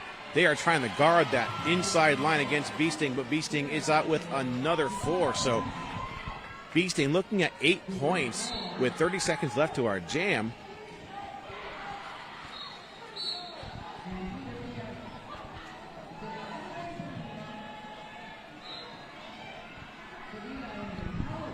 Oh, Flomo going for some defense against the pivot, but Flomo gets taken down. Beasting also taken down by Monster. Down to less than a minute for our first half. Philly picking up a little bit. They've got 11 points on that jam, compliments of Beasting. They're a 78. Scoreless jam for Foco, 102. Looks like Mayday is up there with that jammer star for Philly.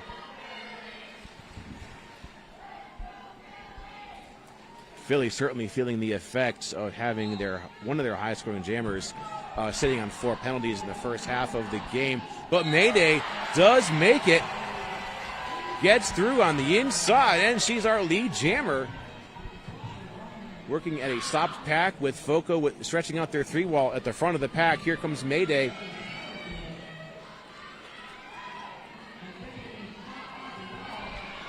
Mayday taking that pack up the middle. There's a clockwise block being called on. I believe that was 911 screen. That's going to thin that pack out a little bit for Mayday. Mayday has 4 points, so closing in on the end of the first half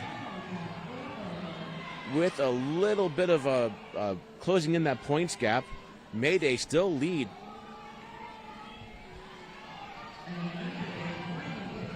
And Mayday getting taken out of bounds, but it looks like there's incomplete scoring pass. That blocker taking Mayday out also went out of bounds, so Mayday is allowed to re-enter without getting that track cut penalty, so Mayday picking up 3 points on that pass.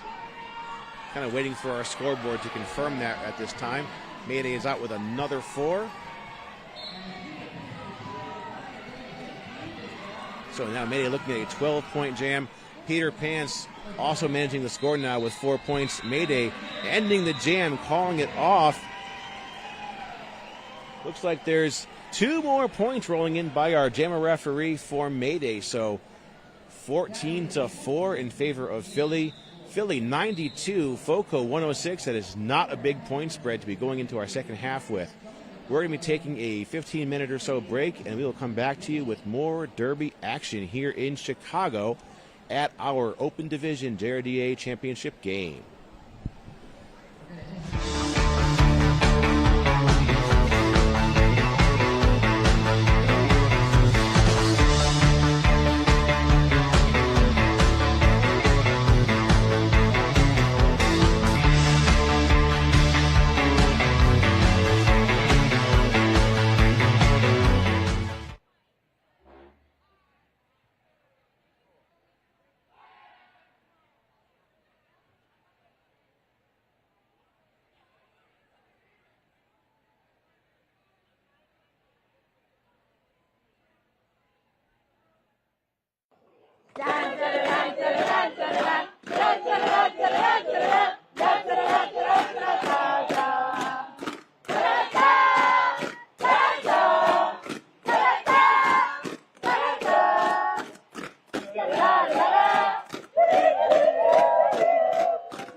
Nice, bro. Good catch. Nice, T.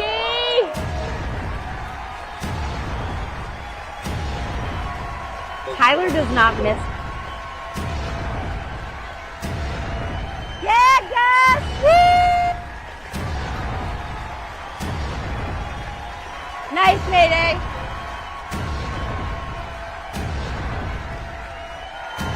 Neil. Yeah, Laney. Oh, Bonnie. Yeah, Iro. Yeah, B. Yay. Yeah, B. That was real slick. Holly, block it, yeah! Give yourself a dab, Mo. Yeah, smash!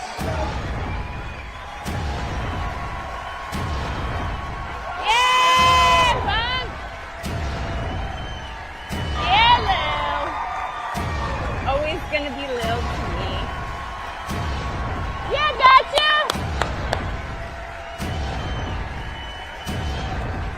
Go, Soul!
Welcome back to our championship game here, live to you in Chicago.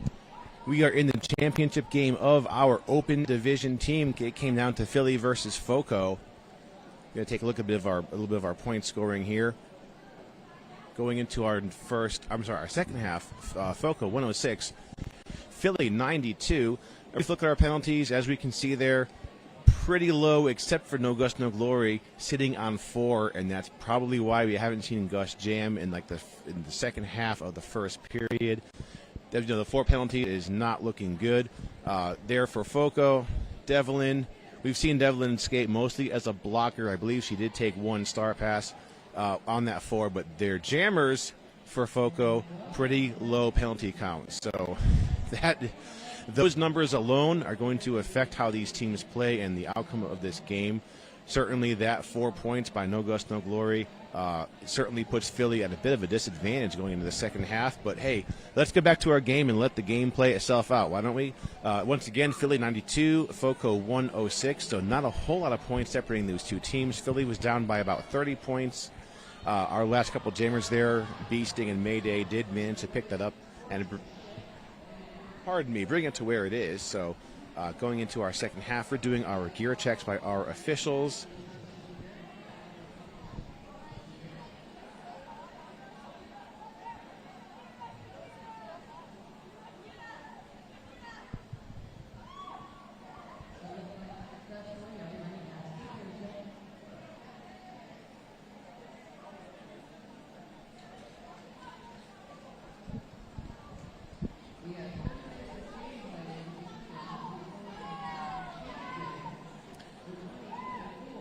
Our tournament head photographer there in the middle, that is Andrew Keys, coming to us from Eastern Pennsylvania region. We see Andrew Keys at a lot of Philly Juniors events, actually any Derby event, mostly in PA.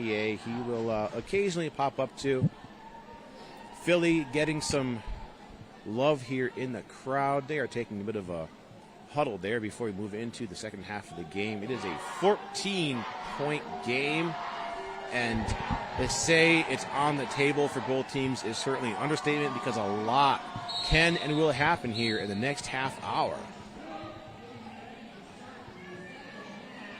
So a rolling whistle will make the second half official. Philly playing No Gust, No Glory.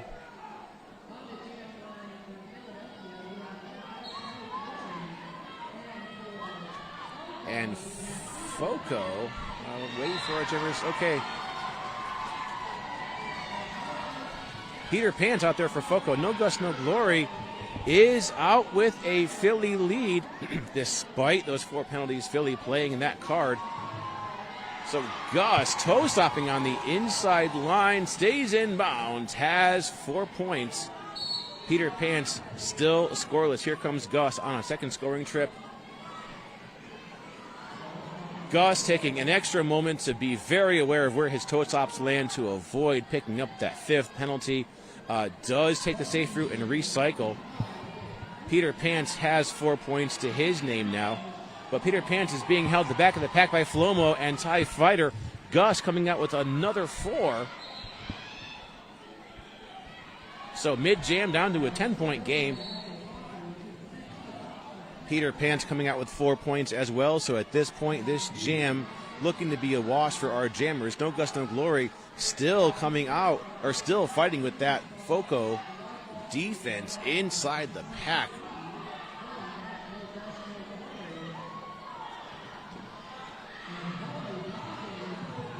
No Gust, No Glory taking an extra minute just to make sure that no accidental track cuts are committed. Goes out of bounds and recycles. Now Gus being slowed down at the top of the pack by all 4 FOCO blockers, throwing a wall. Gus certainly having a moment here trying to get past that defensive wall. Now he's taking on number 911, Scream.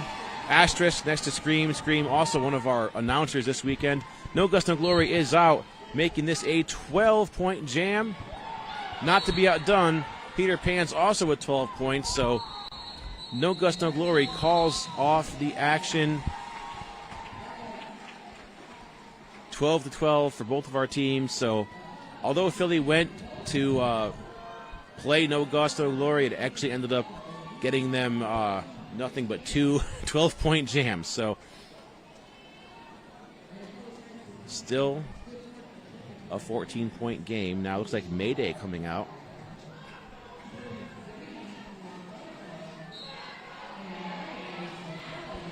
Could be a pack advantage in the hands of Foco.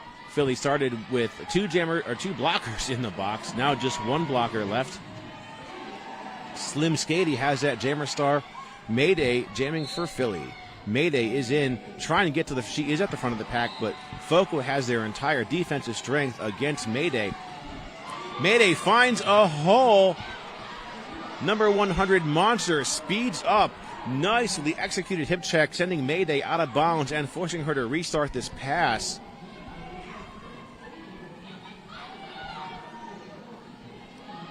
Shreddy Krueger and Monster working side by side. Mayday picking up lead for Philly.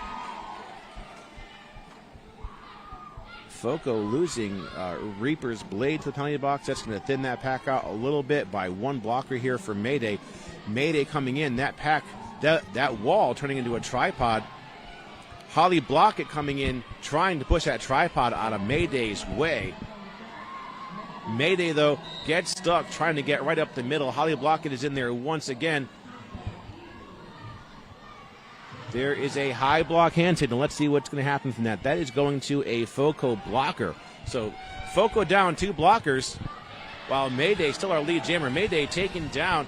So Foco still working the pretty strong defense. Mayday finally making her way out of that pack. We are jammer on jammer now. Mayday has 4 points for Philly.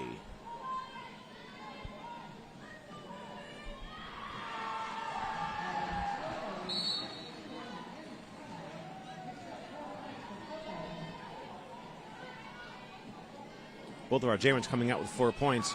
Mayday still lead. Mayday's at the front of the pack, but taking on the Foco pivot now. Mayday taken down. Slim Skady comes out with another 4 points, and that jam is called off. Looks like a timeout will be called by our officials. 25 minutes left to our game.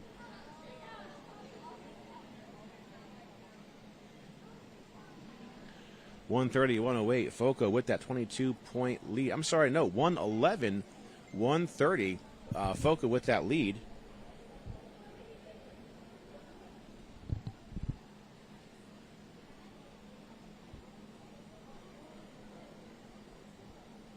Bit of a ref huddle here in the middle.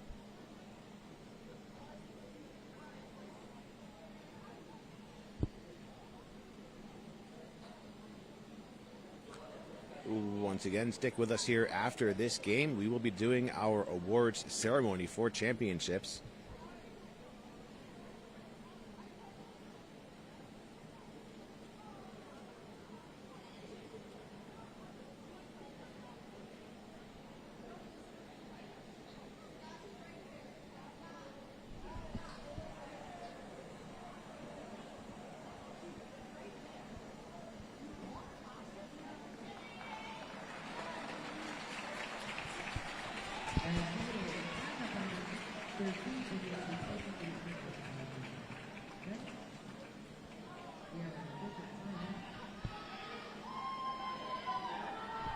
Our official timeout looks like it's breaking up. Everyone's returning to their spots on the track. Philly play, no gust, no glory on the jammer line again.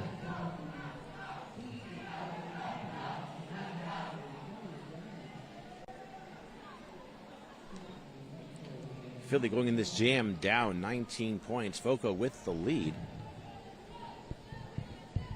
And it looks like Philly is going to start this jam with 2 blockers in the box. That's going to lend an advantage over to the Foco jammer. Rolling whistle brings us to the official end of that official timeout.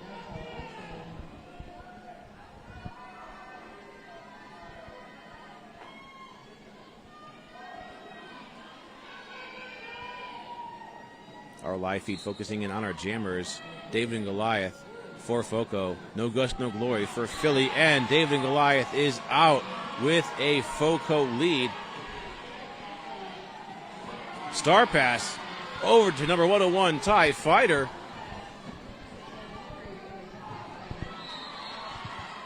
So TIE Fighter now with that Jammer Star. David and Goliath with 4 points for FOCO.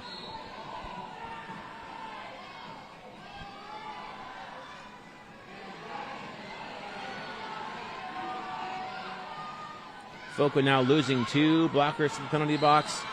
TIE Fighter still with that Jammer Star. Gets out of the pack. Not lead, but does have 4 points for Philly. Now David and Goliath taking a seat in the box, so Philly on a much-needed power jam.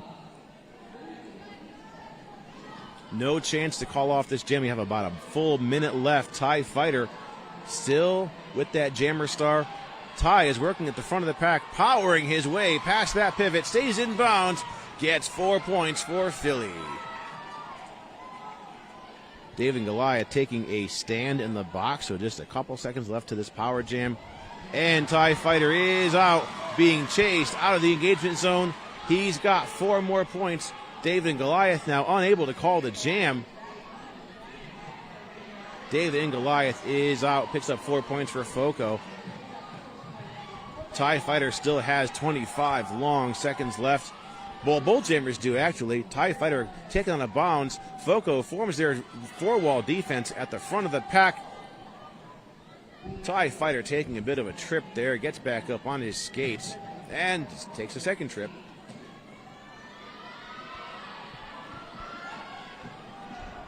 Holly Blockett comes in, breaking up that wall like a cue ball. Thinning it out for TIE Fighter. TIE Fighter does finish that jam. All said and done. FOCO +8 and Philly +15. Okay, 2 more points rolling in there for FOCO. So FOCO 10, Philly 15. So it still worked out in Philly's favor.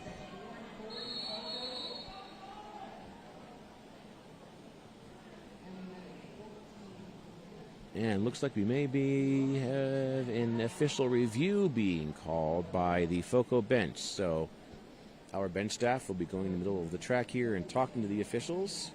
You can see Andrew Keys taking some pictures of one of our officials and one of the visiting teams here on the the skater side of the track. Our officials in this official review, we have our skating officials: Richie Cranium, Noah Fallon, Miller Lite, Synapsing, Ellie Mental, Web Links, and Quesadilla. Of course, our non-skating officials, we all know non-skating officials don't always get the spotlight, but they always takes more NSOs for a game to work than it does skating officials. So an equally important role here, and a big shout out to our NSOs: Nesquik, Rocket Chop, Eggs Benedict, Misery Chop, Moral Comcat, Bon Appetit, Tally Up, Bionic Bee, and Mac and Cheeks. Our house announcer here, this is Chaos Coordinator, getting the crowd pumped up for the last 23 minutes of the game. FOCO with the lead, 140, Philly 126, and looks like we're coming to the end of this official review.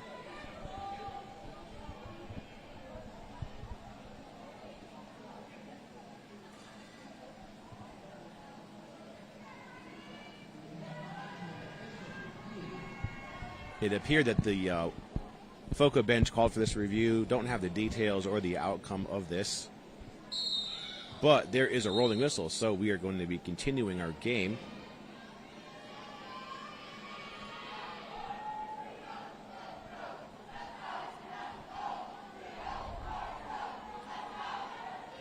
Looking at our jammer line, this might be number 99 Soul Crusher for Philly.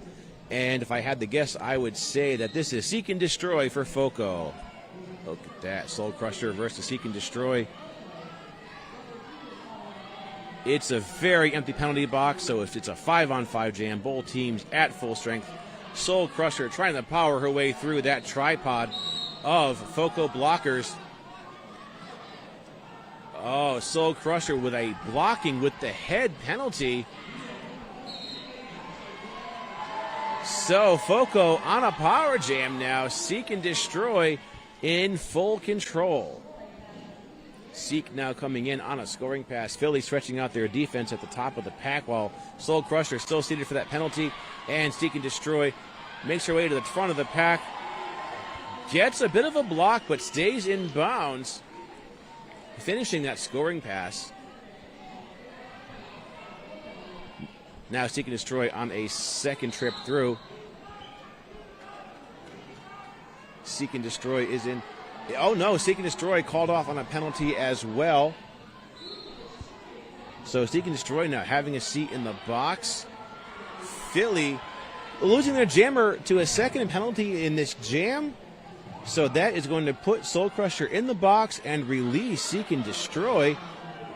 It goes without saying now this will be a 2-minute jam with no lead. Seek and Destroy back in.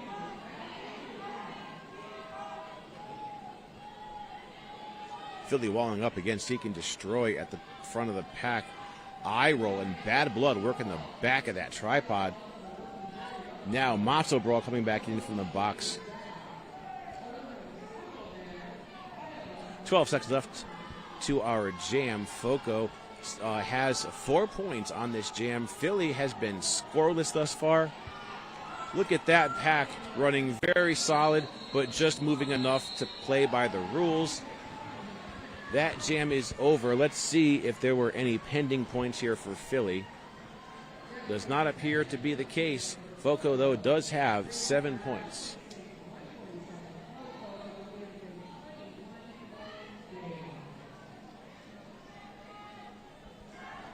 "20 minutes left to our game. Philly now 126. Foco 147. And our penalty box is clear. So we do have both jammers on track. It's going to be some 5-on-5 derby. No Gus, No Glory back out there. But Foco just running back and forth with Gus.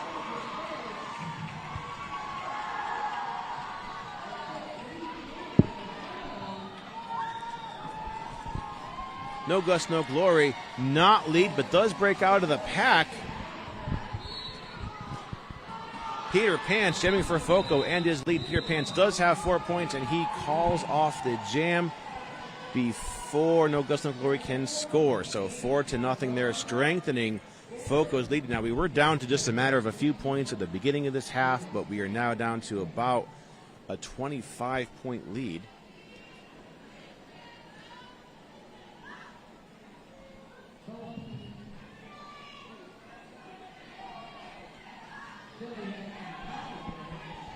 Foco down a blocker. Pack advantage in the hands of Philly now.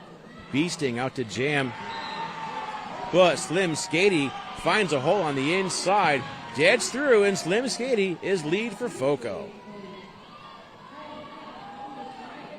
Beasting stuck in the hive. Beasting gets back up on their skates and gets out. So Beasting is able to complete that initial pass for Philly. Beasting coming in. Foco stretching out a 3-wall against Beasting in that pack. Beasting with some nice toe stop work, steps on or right in front of that inside line, stays in bounds, and passes all 4 Foco blockers. Foco so far scoreless in this jam with their jammer, Slim Skady, in the penalty box. So this is a power jam in the hands of Beasting.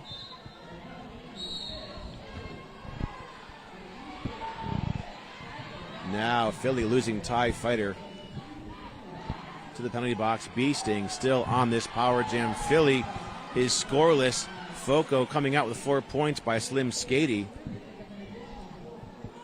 Beasting choosing to keep the pack going, or keep the jam going, trying to get past that tripod of Foco blockers now. Foco looking at having an 8-point jam against Beasting's 4. Flomo working some defense there with Matzo Brawl against Slim Skady, but Slim Skady is out with another 4.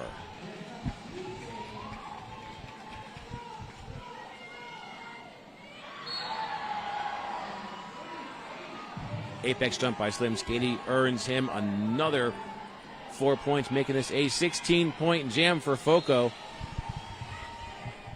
Beasting is out. Beasting with a 12-point jam. 3 seconds to go. Beasting is in, tries to ride through that pack in the last couple seconds, and it looks like it's effective. Jammer referee holding up 4 fingers for Beasting. So Beasting with 16 points, Foco netting 3 there. They're at 19. So just a matter of a 3-point difference here in these two. 3-point lead here from that jam. Foco 170, Philly 142.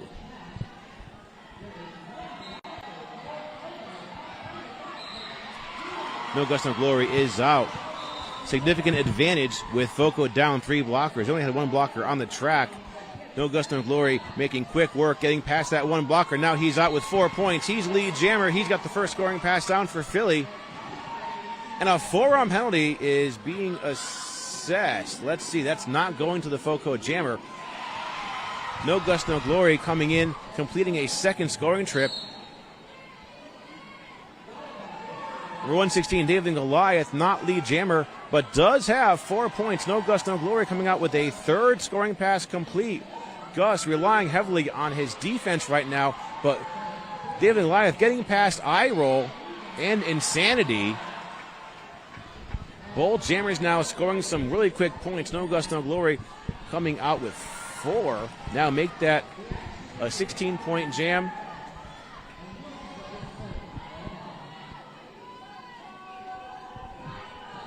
Gus now coming in, taking on that Foco wall. 3 wall, turning into a tripod. Gus is out, stays in bounds, still very aware of that 4 penalty scenario. Completes that scoring pass. Now Gus looking at 20 points so far. Make that 24. Now we're seeing a Gus, no Gust, No Glory jam. We can normally see No Gust, No Glory bust out anywhere between 24 and 40 points on average. So Foco also able to score. They're looking at a 20-point jam. No Gust, No Glory coming out with 4 more, so that's going to be 28. Nice defense by TIE Fighter, taking David and Goliath out of bounds. No Gust, No Glory scoots through with a 32-point jam, and No Gust, No Glory rides that out for the full 2 minutes. So all said and done, that's going to net Philly 12 points. Okay, 3 more points rolling in for Foco. So 23-32 in favor of Philly.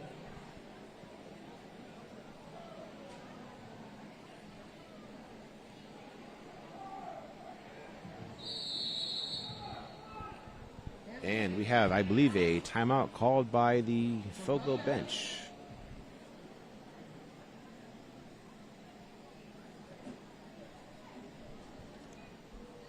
Down to our last quarter of our championship open division game. 19 points separating these teams. Foco 193, Philly 174. Team timeout here called by Foco with this 19-point lead in the game.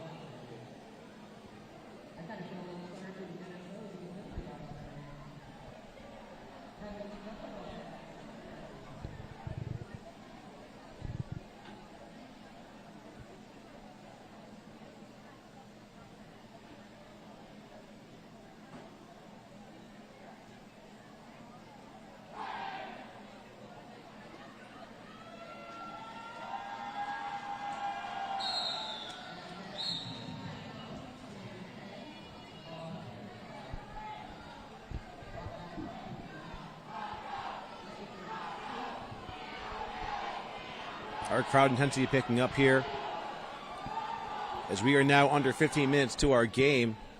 Looks like we're going to see Mayday out there to jam, taking on Seek and Destroy.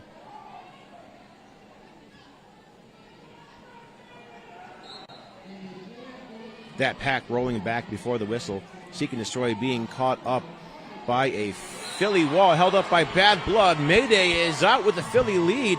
Now Flomo stepping in to work some of that defense. Again, Seek and Destroy. Seek and Destroy still in the pack, has not completed an initial pass. Matzo Brawl bringing Seek all the way to the back to restart this initial pass. This is a scoring pass by Mayday. She was move to the outside lane of the track, but stays in bounds, gets through with those 4 points. Flomo taking a bit of a spill there. Recovering gracefully, getting back into that pack. Mayday taken down on the inside, forced to recycle. Flomo Seek and Destroy out of bounds on the outside. So Seek and Destroy is going to have to recycle behind Bad Blood in the back of the pack. Mayday working her way up to the front, but Foco with a pretty solid 3-wall, keeping her stuck within the pack. Philly down that 4th blocker needed to help assist Mayday getting through that tripod.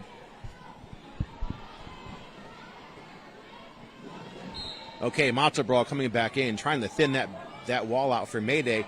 And it's effective because Mayday's out with 8 points. And so far, Foco is scoreless.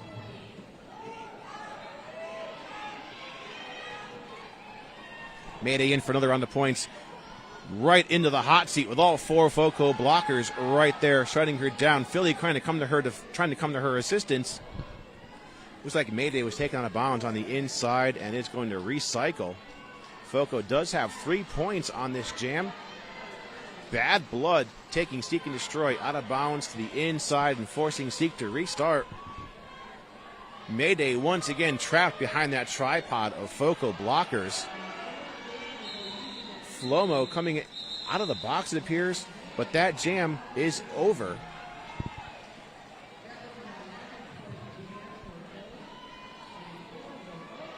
So net 7 for Philly.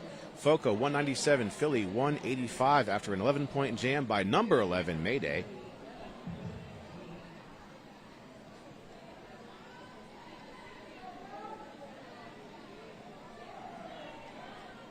At this point, just a matter of 12 points separating Philly and Foco with 12 minutes left to the game. Let's see who we got. No Gus, no glory. Now, Gus has been pretty light on the penalties, has not received any since that streak of 4 in the first half. Now Gus is out with a lead for Philly. At the same time, Peter Pants getting lead is about half a lap behind Gus. So Gus is out with the first 4 points of the jam. Philly's going to have to rely on their defense to slow down Peter Pants. Peter Pants is out now, has 4 points.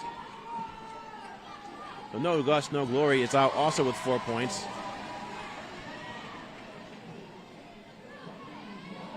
Philly putting some blocking on Peter Pants, allowing No Gus, No Glory to come through and complete that pass. So No Gus, No Glory out with another 4. TIE Fighter going in for a block on Peter Pants, but Peter Pants is too far ahead to be affected. He stays in bounds. Gus is 4 points ahead of Peter, 8 to 12. Now Gus working on a 4th scoring trip. He is making his way up to the front of the pack, but that pivot from Foco giving it everything they have. No Gus, No Glory is out with another 4. Down to a 4-point game, folks. And Gus is in on another scoring trip, so if this scoring trip is effective, it will bring us to a tie. Can you hear our crowd? 205, 205. No Gus, No Glory closing up that points gap. And Gus comes in, crashes into the pack on the scoring pass, calls off the jam, but not before getting 3 points ahead of Foco. Philly now, 2 points ahead of Foco in that last 3 points. So Philly 208, Foco 206. Timeout called by the Foco bench. We are now down to the last 10 minutes of our game.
Intensity picking up here in our crowd. That team timeout called by FOCO is coming to an end. So Philly now regaining that lead that they had earlier on in the game. They've got B staying out.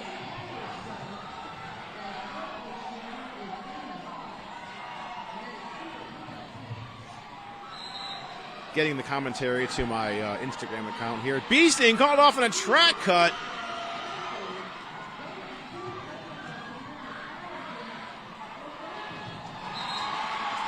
And Peter Pants with an apex jump, picking up a FOCO lead. So FOCO with a power jam, Beasting stuck in the penalty box. This will be a test of Philly's defense. Peter Pants is out with 4 points, putting them back in the lead. Beasting coming out of the box now. Flomo bringing Peter Pants to a halt. Beasting is out. Not lead, but has completed an initial no, Beasting with his star pass now over to Bad Blood. And before Bad Blood can score any points, Peter Pants calls off the jam. So Philly outdone on that power jam against them. Now down 5 points. FOCO with the lead, 2:14, Philly 2:09, 8:42 left to our game.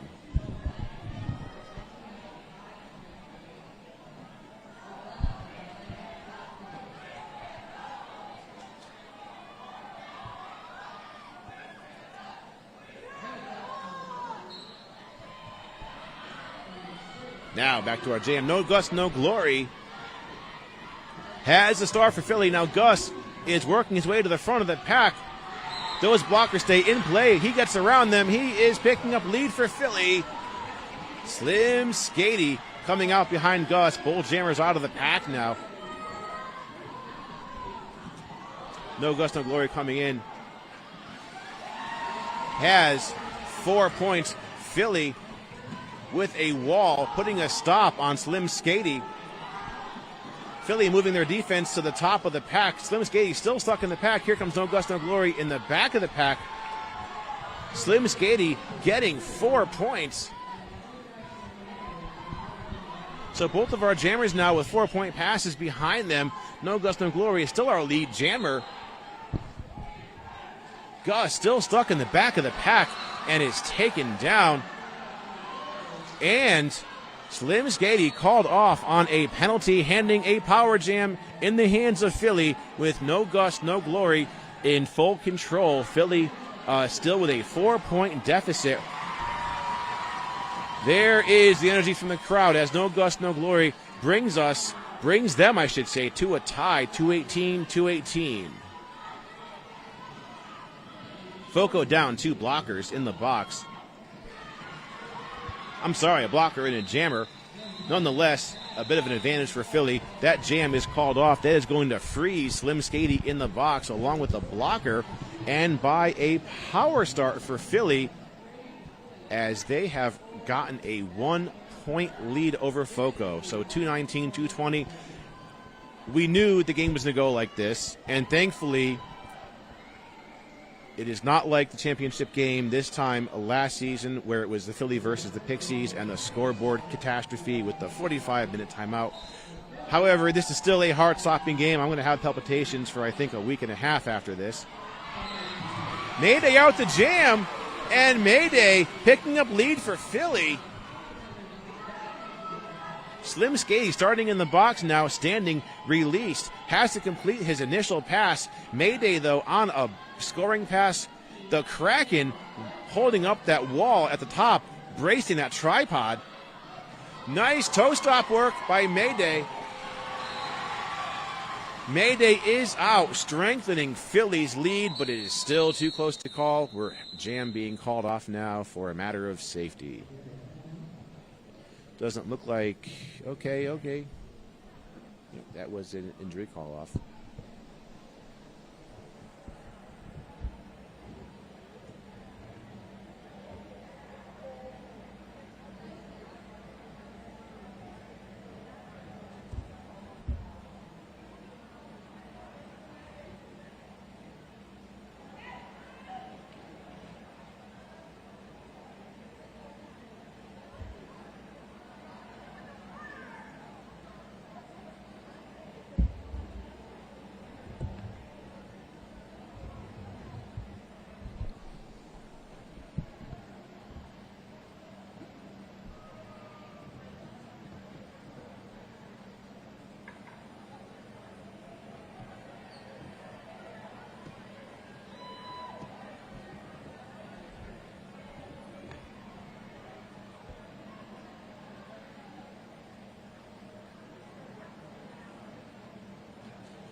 Jam called off by our officials, just on a matter of safety.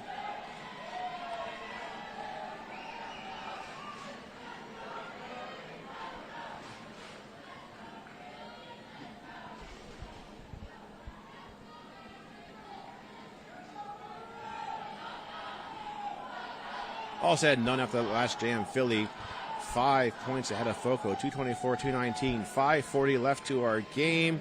Plenty of time for this to either change quite a few more times or anything to happen, really.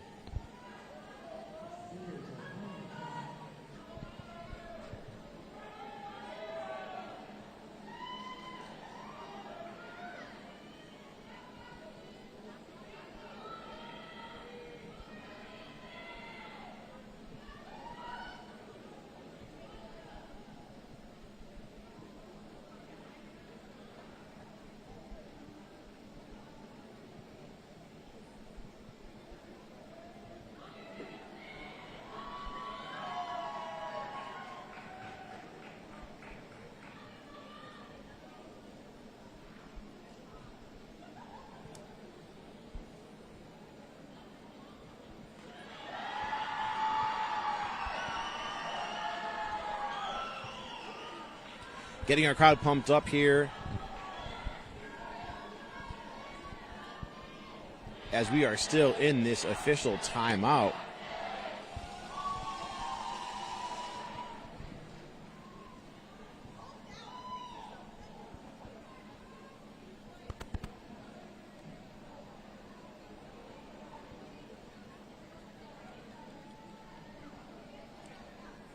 Our officials taking their positions here back on the track, and it looks like Philly is going to put No Gust, No Glory out to jam once again.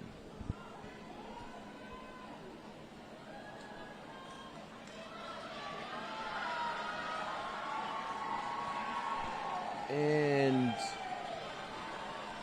it looks like Flomo is exiting the track. Don't have any details on that, so we won't go into details.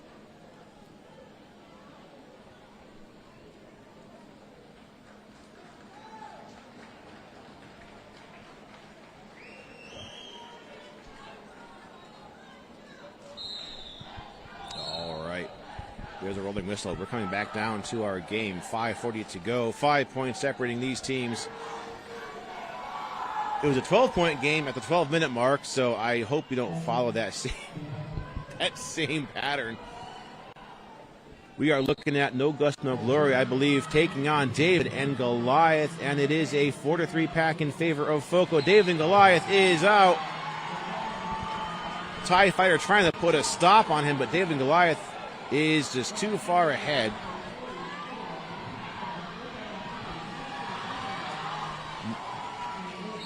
TIE Fighter receiving a star pass. David and Goliath gets 4 points and calls it off. So that's going to bring us to a 1-point game. Still 5 minutes to go. You can see our friend Lloyd Knox over there at the far end by the JRDA table. Lloyd Knox, we can always make sure we get the best action videos from our friends at Hit Squad TV. B Sting back out on the jammer line here. 4:47 left to the game. 1 point lead in the hands of Philly.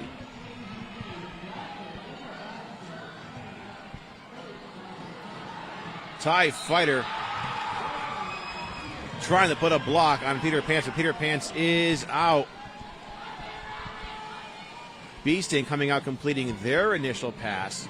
So Peter Pants, in the midst of this pack, signals the call off before B Sting can score any points. Some very nice, very smart offense there by Peter Pants. And that's going to give us that 1 point lead on the other side of the scoreboard now. That 2 points going to put Foco ahead of Philly by 1 point. Getting messages from a lot of my friends, and I can't respond to, unfortunately, about how they are reacting to this on the remote view. And, of course, we're going to see it here at Champs. Of course, we're going to see it at our last game.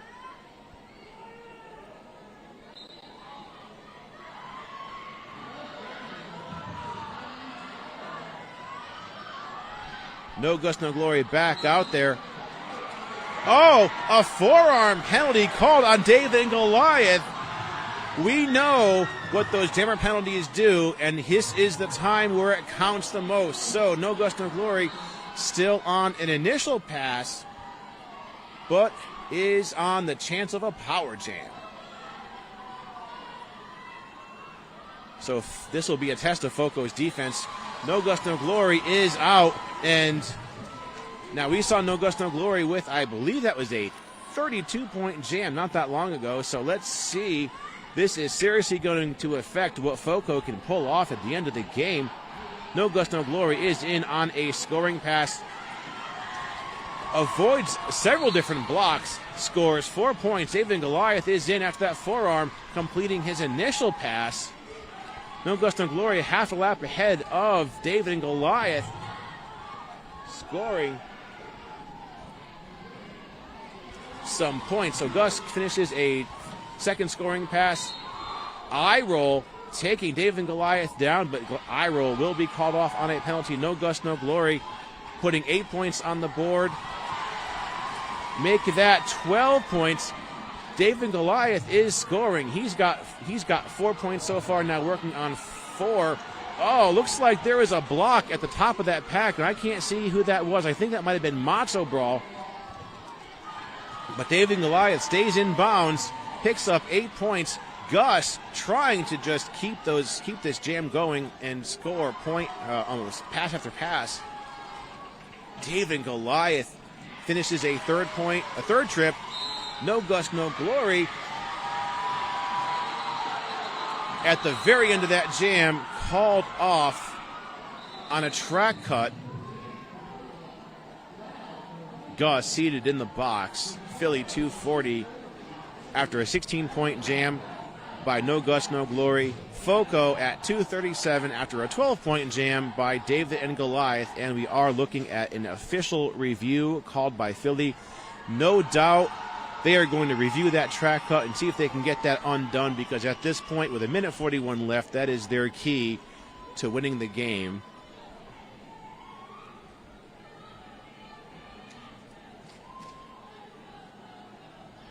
So we are in this official review.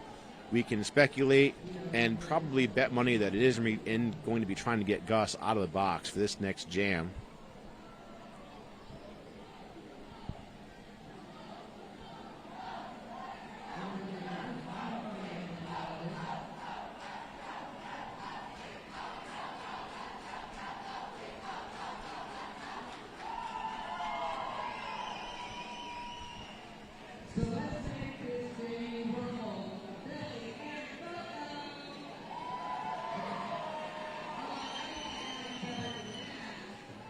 Camera spanning over to the Foco Spartans.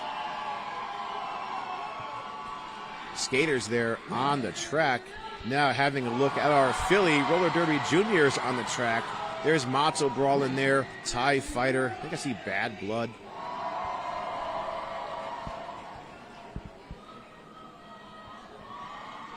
And Eye Roll, that last blocker in there. Looks like whatever that official review is being discussed very seriously. You can even see a very serious look on Nesquik's face in there.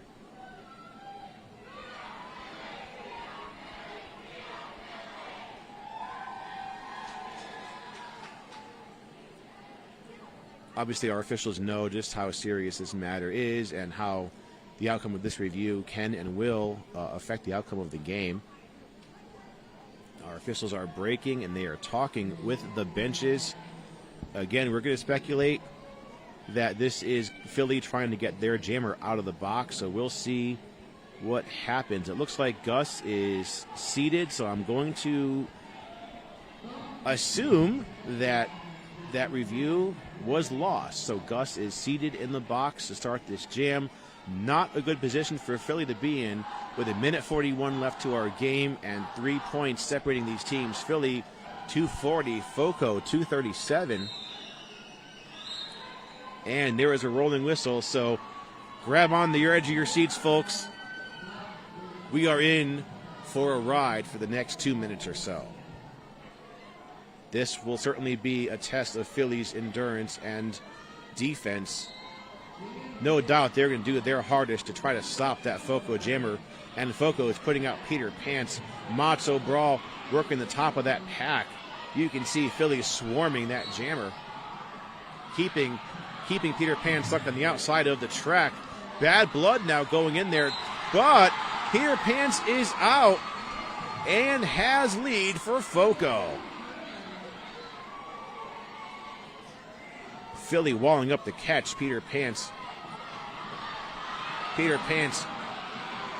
powering his way through, but TIE Fighter coming to the rescue. No Gus, No Glory out of the pack, completing an initial pass. And Peter Pants calling off the jam, realizing the imminent threat of having No Gus, No Glory creep up behind. So 4 points scored by Foco puts them in the lead by 1 point with 51 seconds to go. Announcer's curse hard at work here. 2:40, 2:41, Foco in the lead. Philly calling for a team timeout.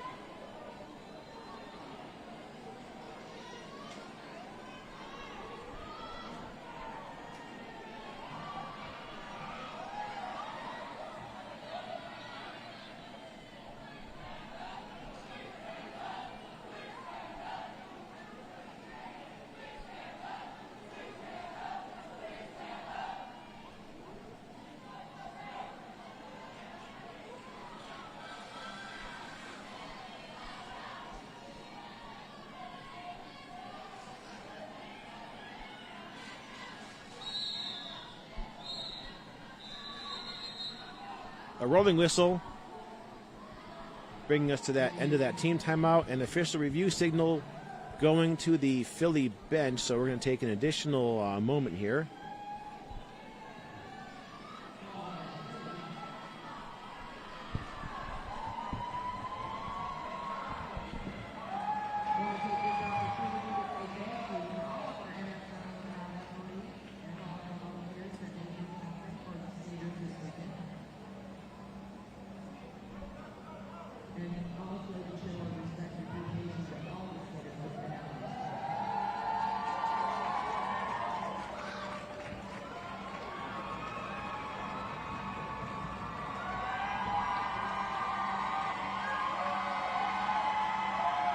Appears that this official review is being used as a team timeout. Here's Andrew Keys, the only professional photographer, takes pictures on his phone, getting the crowd pumped up for the next minute or so here. Let's see, there it is. Rolling whistle brings us to the end of that timeout that was being called. So Philly with those two back-to-back timeouts. They are down by 1 point.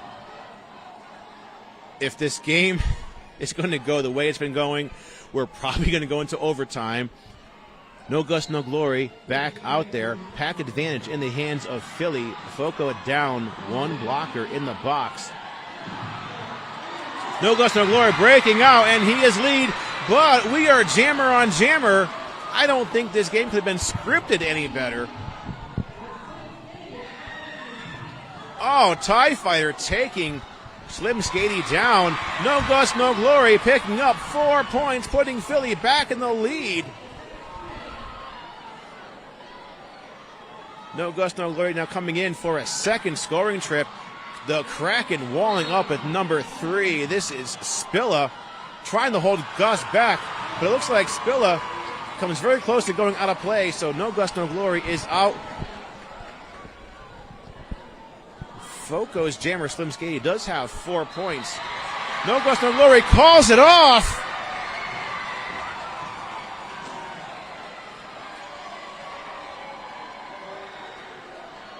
Unofficial score, folks. Foco 245, Philly 248. We have to let our officials do their thing now. Our jammer referees, as always, are going to meet with our scorekeepers and go over all of the points in the math because it makes a difference here. We have a final score. They have spoken. Philly, we're taking the win, 248. Foco, 245.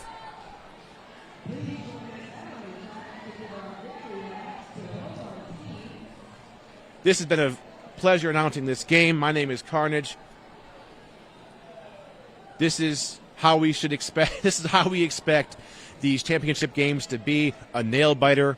Of course, these two teams were not random. They were in brackets to compete to where it got to this level. So we could have expected gameplay like this. We knew that these championship games usually are not in a blowout. And that came down to strategy and strategy alone.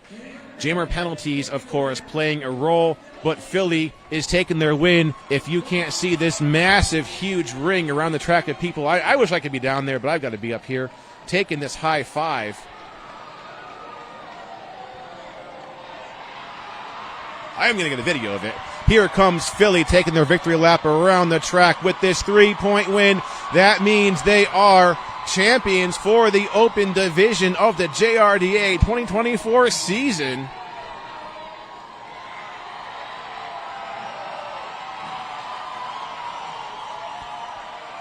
Now coming around the track, an equally amazing team, very competitive and very strong. Your Foco Spartans. After this lap here, we're going to break on the feed for a few moments. We're going to get set up for our awards ceremony. It's going to take a little bit of time to get the track cleared off and everything, but we'll come back to you here very, very shortly. Thank you for being on the feed with us. I've gotten a lot of messages from people asking what's going on, giving me their thoughts. Our game is over. We're going to break away and come back to you shortly. Thank you.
This junior derby program is amazing. What it does for kids and what I've seen happen here is truly a gift to a child, I would say. The Santa Cruz Derby Groms began as a summer camp in 2009. Since then, we've grown to a year-round program with over 150 skaters. The Gromshells, our female charter, have been to playoffs and championships every year since 2015. They won the JRDA championships in 2018. The majority of our players ages 7 to 18 reside on our home teams. Within building that community, we see our skaters grow in positive body image, in learning to communicate with others, and then learning to take up space. I love that it empowers young women to be strong, confident leaders. I just really like having something that I can be passionate about. It's like constantly pushing me to be better and do better. I love the family that I've built with it and the connections that I've built with the people. It was truly amazing playing a championship game. I almost cried actually because I was so excited to be a part of something that's bigger than me, this whole team. Competing against other junior teams is really scary, but I do enjoy the challenge, and I'm much happier as a competitive derby player because I want to have that challenge. What I love about my skaters is that they're so excited about roller derby. They learn something new at every practice. I just love how pure their love is of skating and learning how to be a part of a team.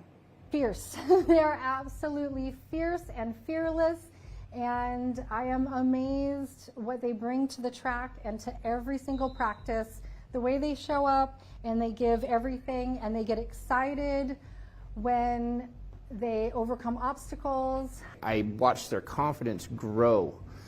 I've seen a few of the players show up just extremely timid and very intimidated by the practice and the team. And within a few practices, they're blossomed and they're smiling and laughing and joining in on the drills and really being part of the team. And it really builds a community and friendship at this age, and it goes on for a lifetime. More times than not, I hear the skaters saying that they met their best friends here. They met their people. They found themselves. They found their fashion. They found their style. There's a lot more than it's a community. It's a full-on community, and when you're in, you're in. A lot of them are lifers to it. It's amazing. So. I didn't have the privilege of playing junior roller derby, and I feel as though if I had been raised in a community like this, I would have turned out to be a better adult in terms of self-reliance, perseverance. I think it really prepares you for life. We strive to make a very inclusive environment and encourage each other, recognize people's successes as they move forward and advance on roller skates. We've really found that helps build confidence both on the track and off. It's a lot more fun if we win. It's sad if we lose. They're truly amazing, and I can't explain it to you. You're going to have to come and watch a game and join the program yourself to find out.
the live feed up there.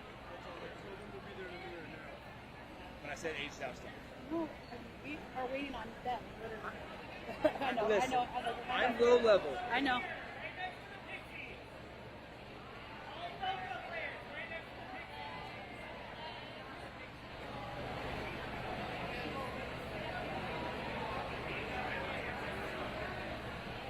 We are just waiting on the team, and then we will get things started. Thank you all for your patience. This one's like a little louder. That one I probably have turned up more. Yeah, I tried to maybe take so. the president tag from Heather. Right? She wouldn't let you? Yeah.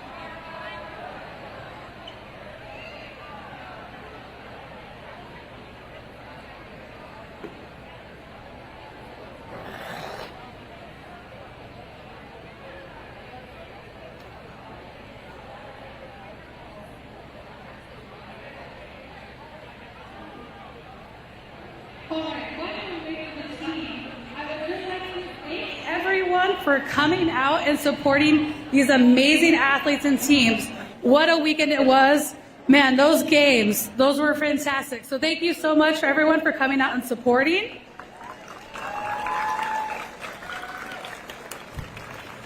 The JRDA would like to thank all the volunteers that made this possible.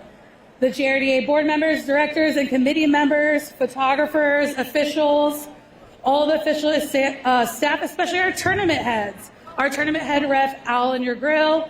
Our tournament head NSO, officially Mel. Our GTO, HBC. Our tournament head photographer, Andrew Keys. Our tournament head medic, Denise. And our tournament head announcer, Carnage.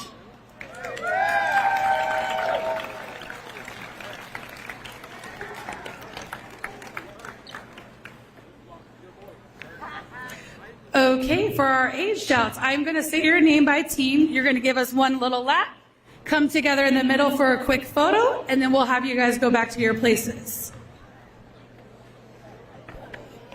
I'd like to congratulate every age out skater. Yeah, come this way. On an amazing derby career, a junior derby career. You all should be proud of yourselves. We're going to get started with Philly first. We have Matzo Brawl. Mayday. Mayday. TIE Fighter.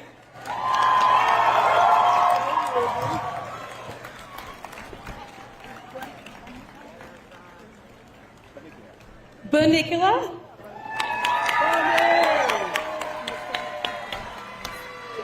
Slow-mo. Lady Gotcha. And from Froco, we have, make sure you come back to the middle for your photo. To the middle, middle of the track. Like in the middle.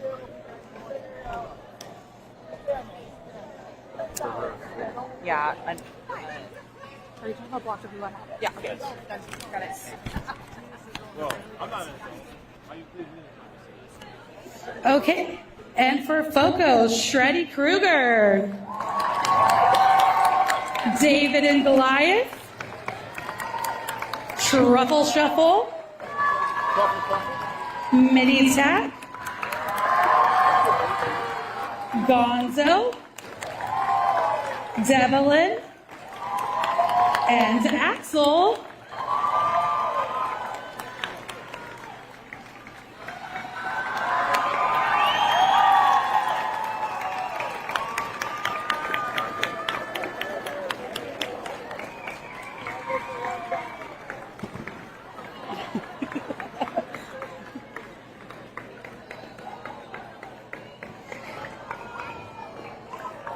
And then the Pixies, Nacho Friend, Lemony Stitches, Lip Buster, and Thunder Breeze.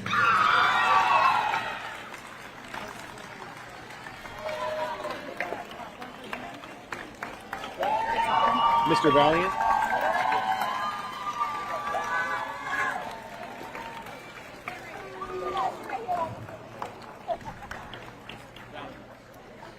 From Des Moines, Mr. Valiant, Miss Mayhem,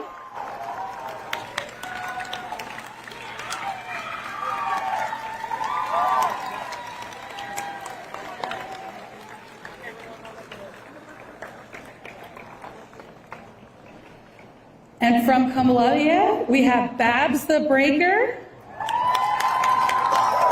Apollo, Loki Crazy.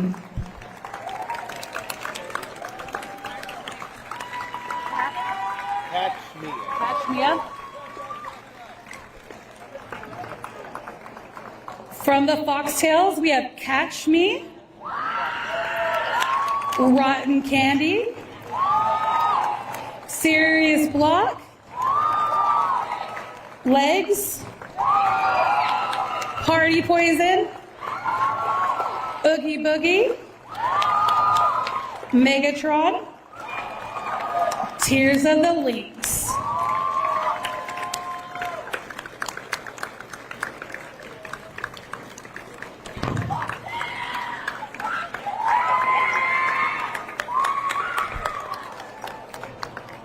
For Santa Cruz, we have Alice in Thunderland,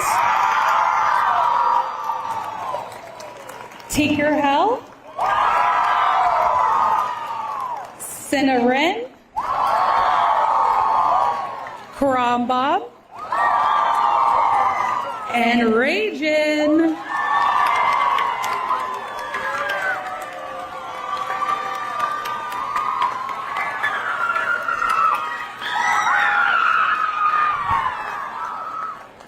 From Rose City, we have Doctor Who, Harley Quinn, Road Run Her Over, and Johnny Cash.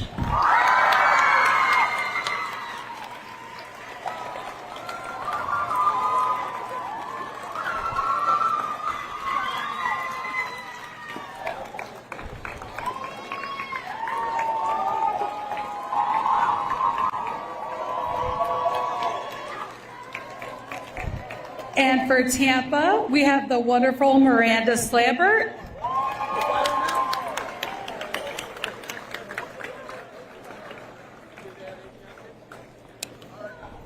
For Nashville, we have Queen Bee,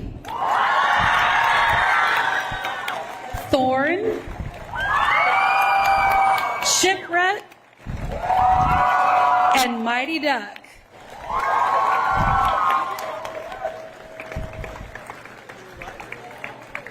Once again, we'd like to congratulate everyone on a great junior derby career. Get in nice and tight for a quick photo.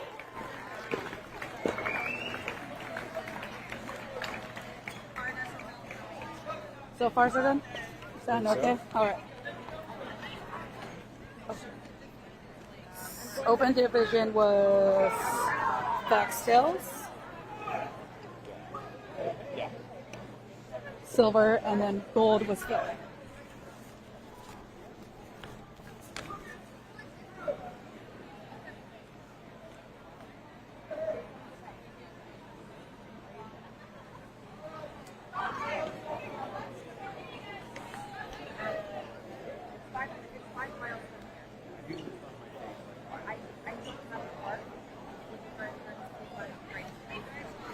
Okay, go ahead and head search your teams.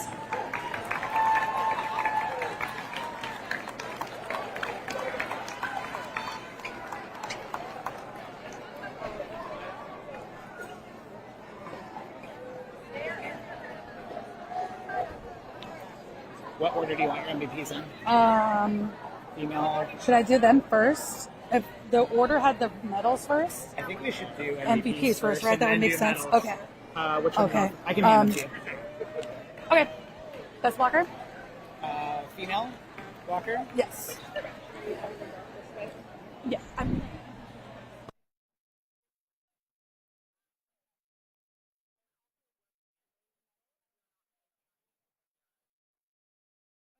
We are now going to announce the MVPs from the weekends. For the female division, the most valuable blocker is K-Zilla. K-Zilla, if you're here, come on up. Yeah. Congratulations. Don't forget to... Female jammer? Yes. And the female jammer is Felony.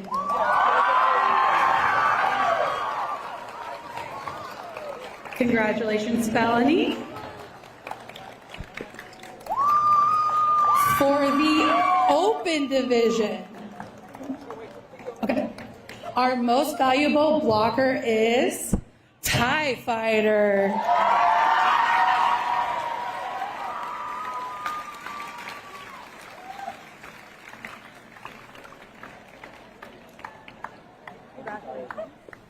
And the open division most valuable jammer is Miggy. Miggy. It's Miggy. I know. From Des Moines. There he is. There he is. Congratulations, Miggy from Des Moines.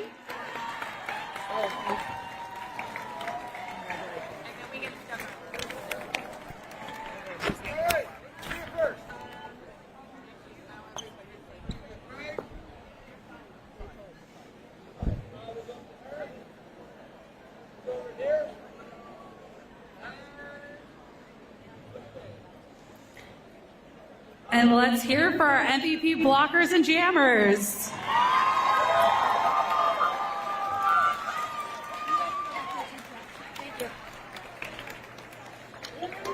Okay, now we are going to get started with the award ceremony. We're going to get started with the female division. First, we're going to do the bronze medal, which goes to Nashville, the Nashvillans.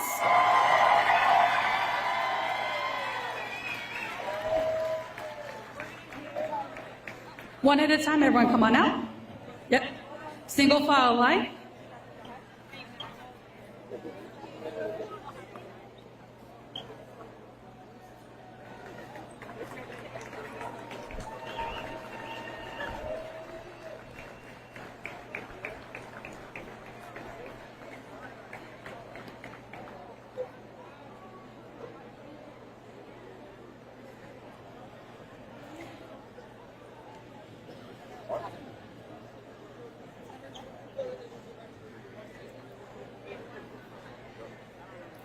Congratulations, Nashville, on the bronze medal.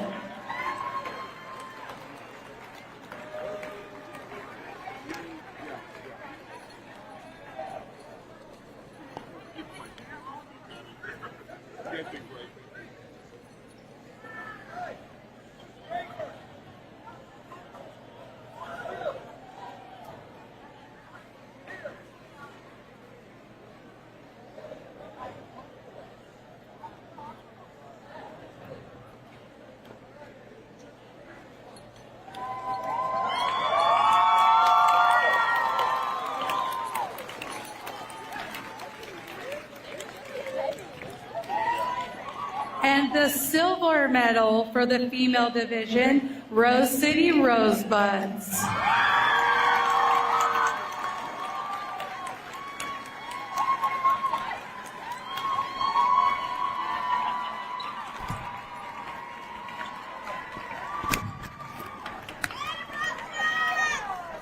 Is it both Santa Cruz and Philly's third time winning? Santa Cruz, well, Or overall. second? Second in a row. Okay, second. Second in a row, third overall. I want So to. Never just- mind. I'm just going to say.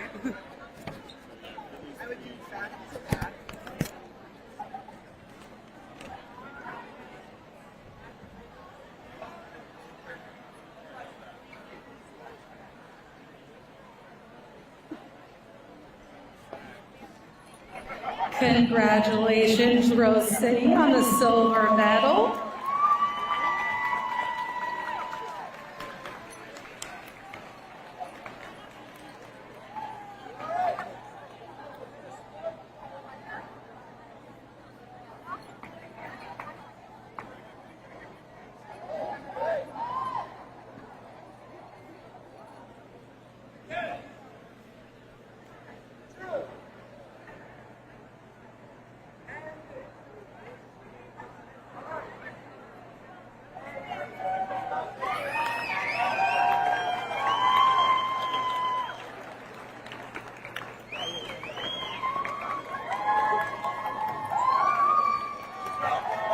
And the gold medal in the female division, back-to-back championships, the Santa Cruz Grom Shells.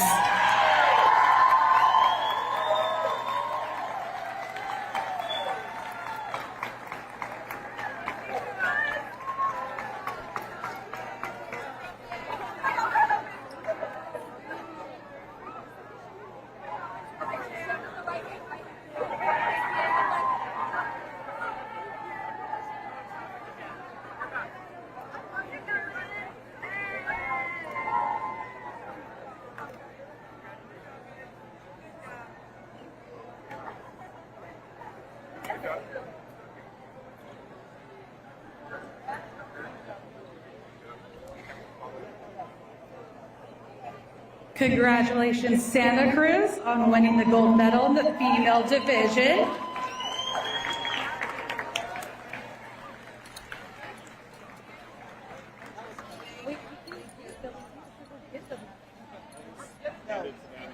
Can you hand one to yourself? Can you just like, yes, like, can you just like, one of us,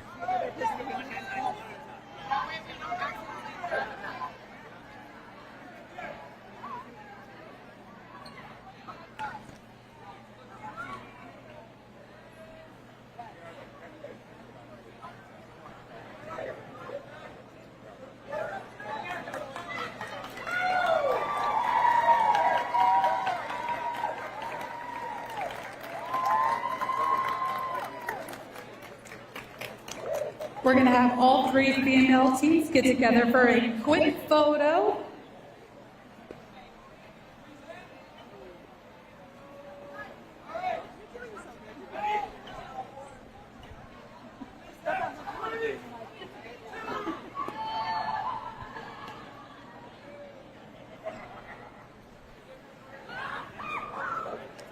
Let's give a big round of applause for our female division medal winners.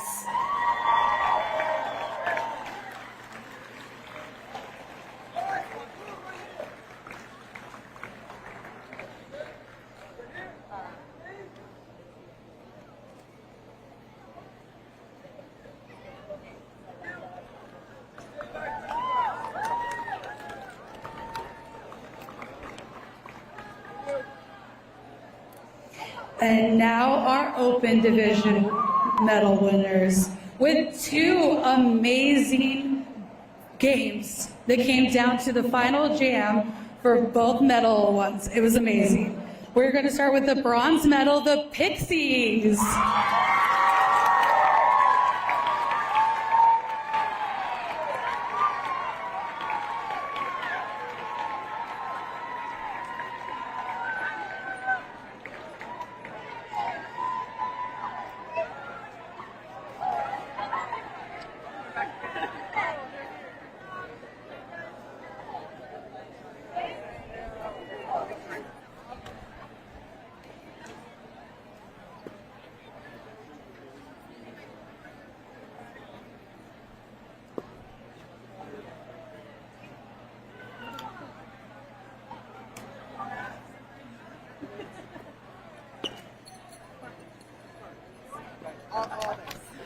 Congratulations, Pixies, on your bronze medals.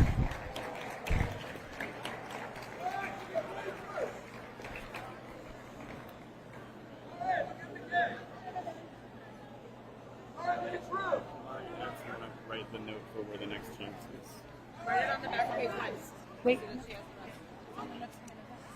Oh, you already have it?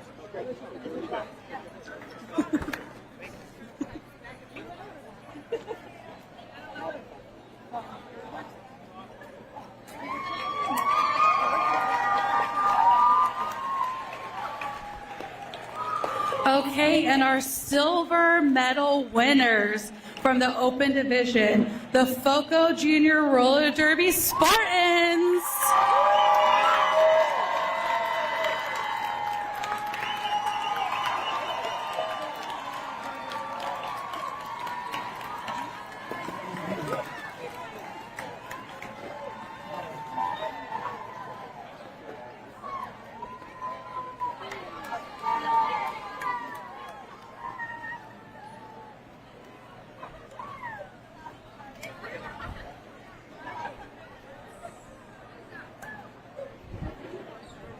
Congratulations, FOCO, on an amazing silver medal.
And now for our back-to-back-to-back-to-back Open Division gold medals. Yep, that was 3.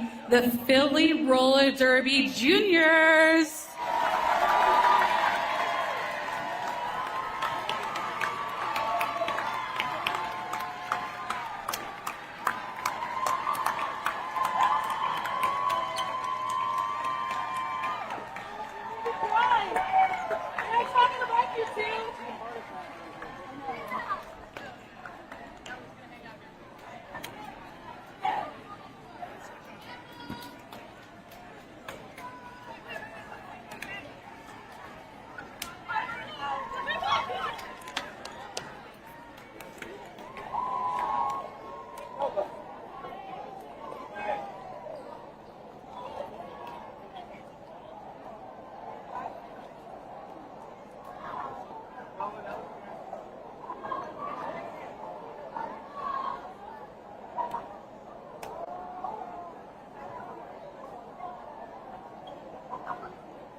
Congratulations to the Philly Roller Derby Juniors on a hard-fought comeback win.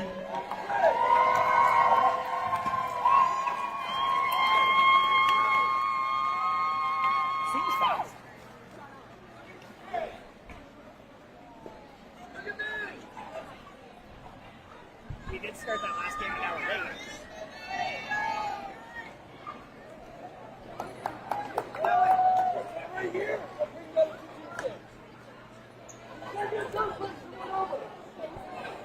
And while we're taking those last-minute photos, I do want to remind everyone about some upcoming events. The World Cup in 2025 in Australia. Tryouts are getting started. If you're interested, registration is open on JRDA's website. And we are going till about early October. Also, your 2025 champs will be located in Loveland, Colorado on the weekend of July 12th and 13th.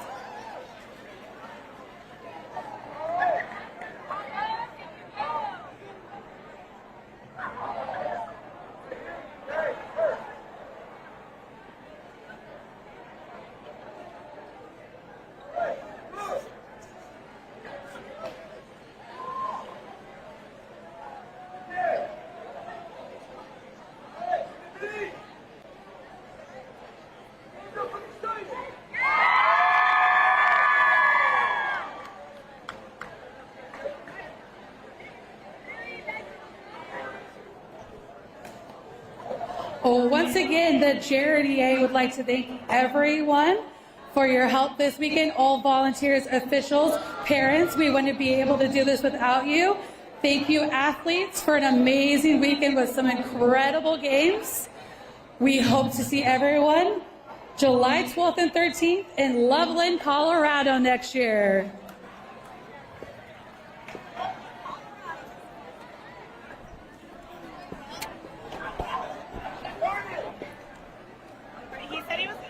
I love that Chad is wearing all of the bronze medals. Oh, for Ty. That's Ty's his MVP award. Do they know The that it's temporary temporary? Do they want to know? I didn't. Probably not. Hold on to it for a couple weeks. I don't. The real one, whatever. No.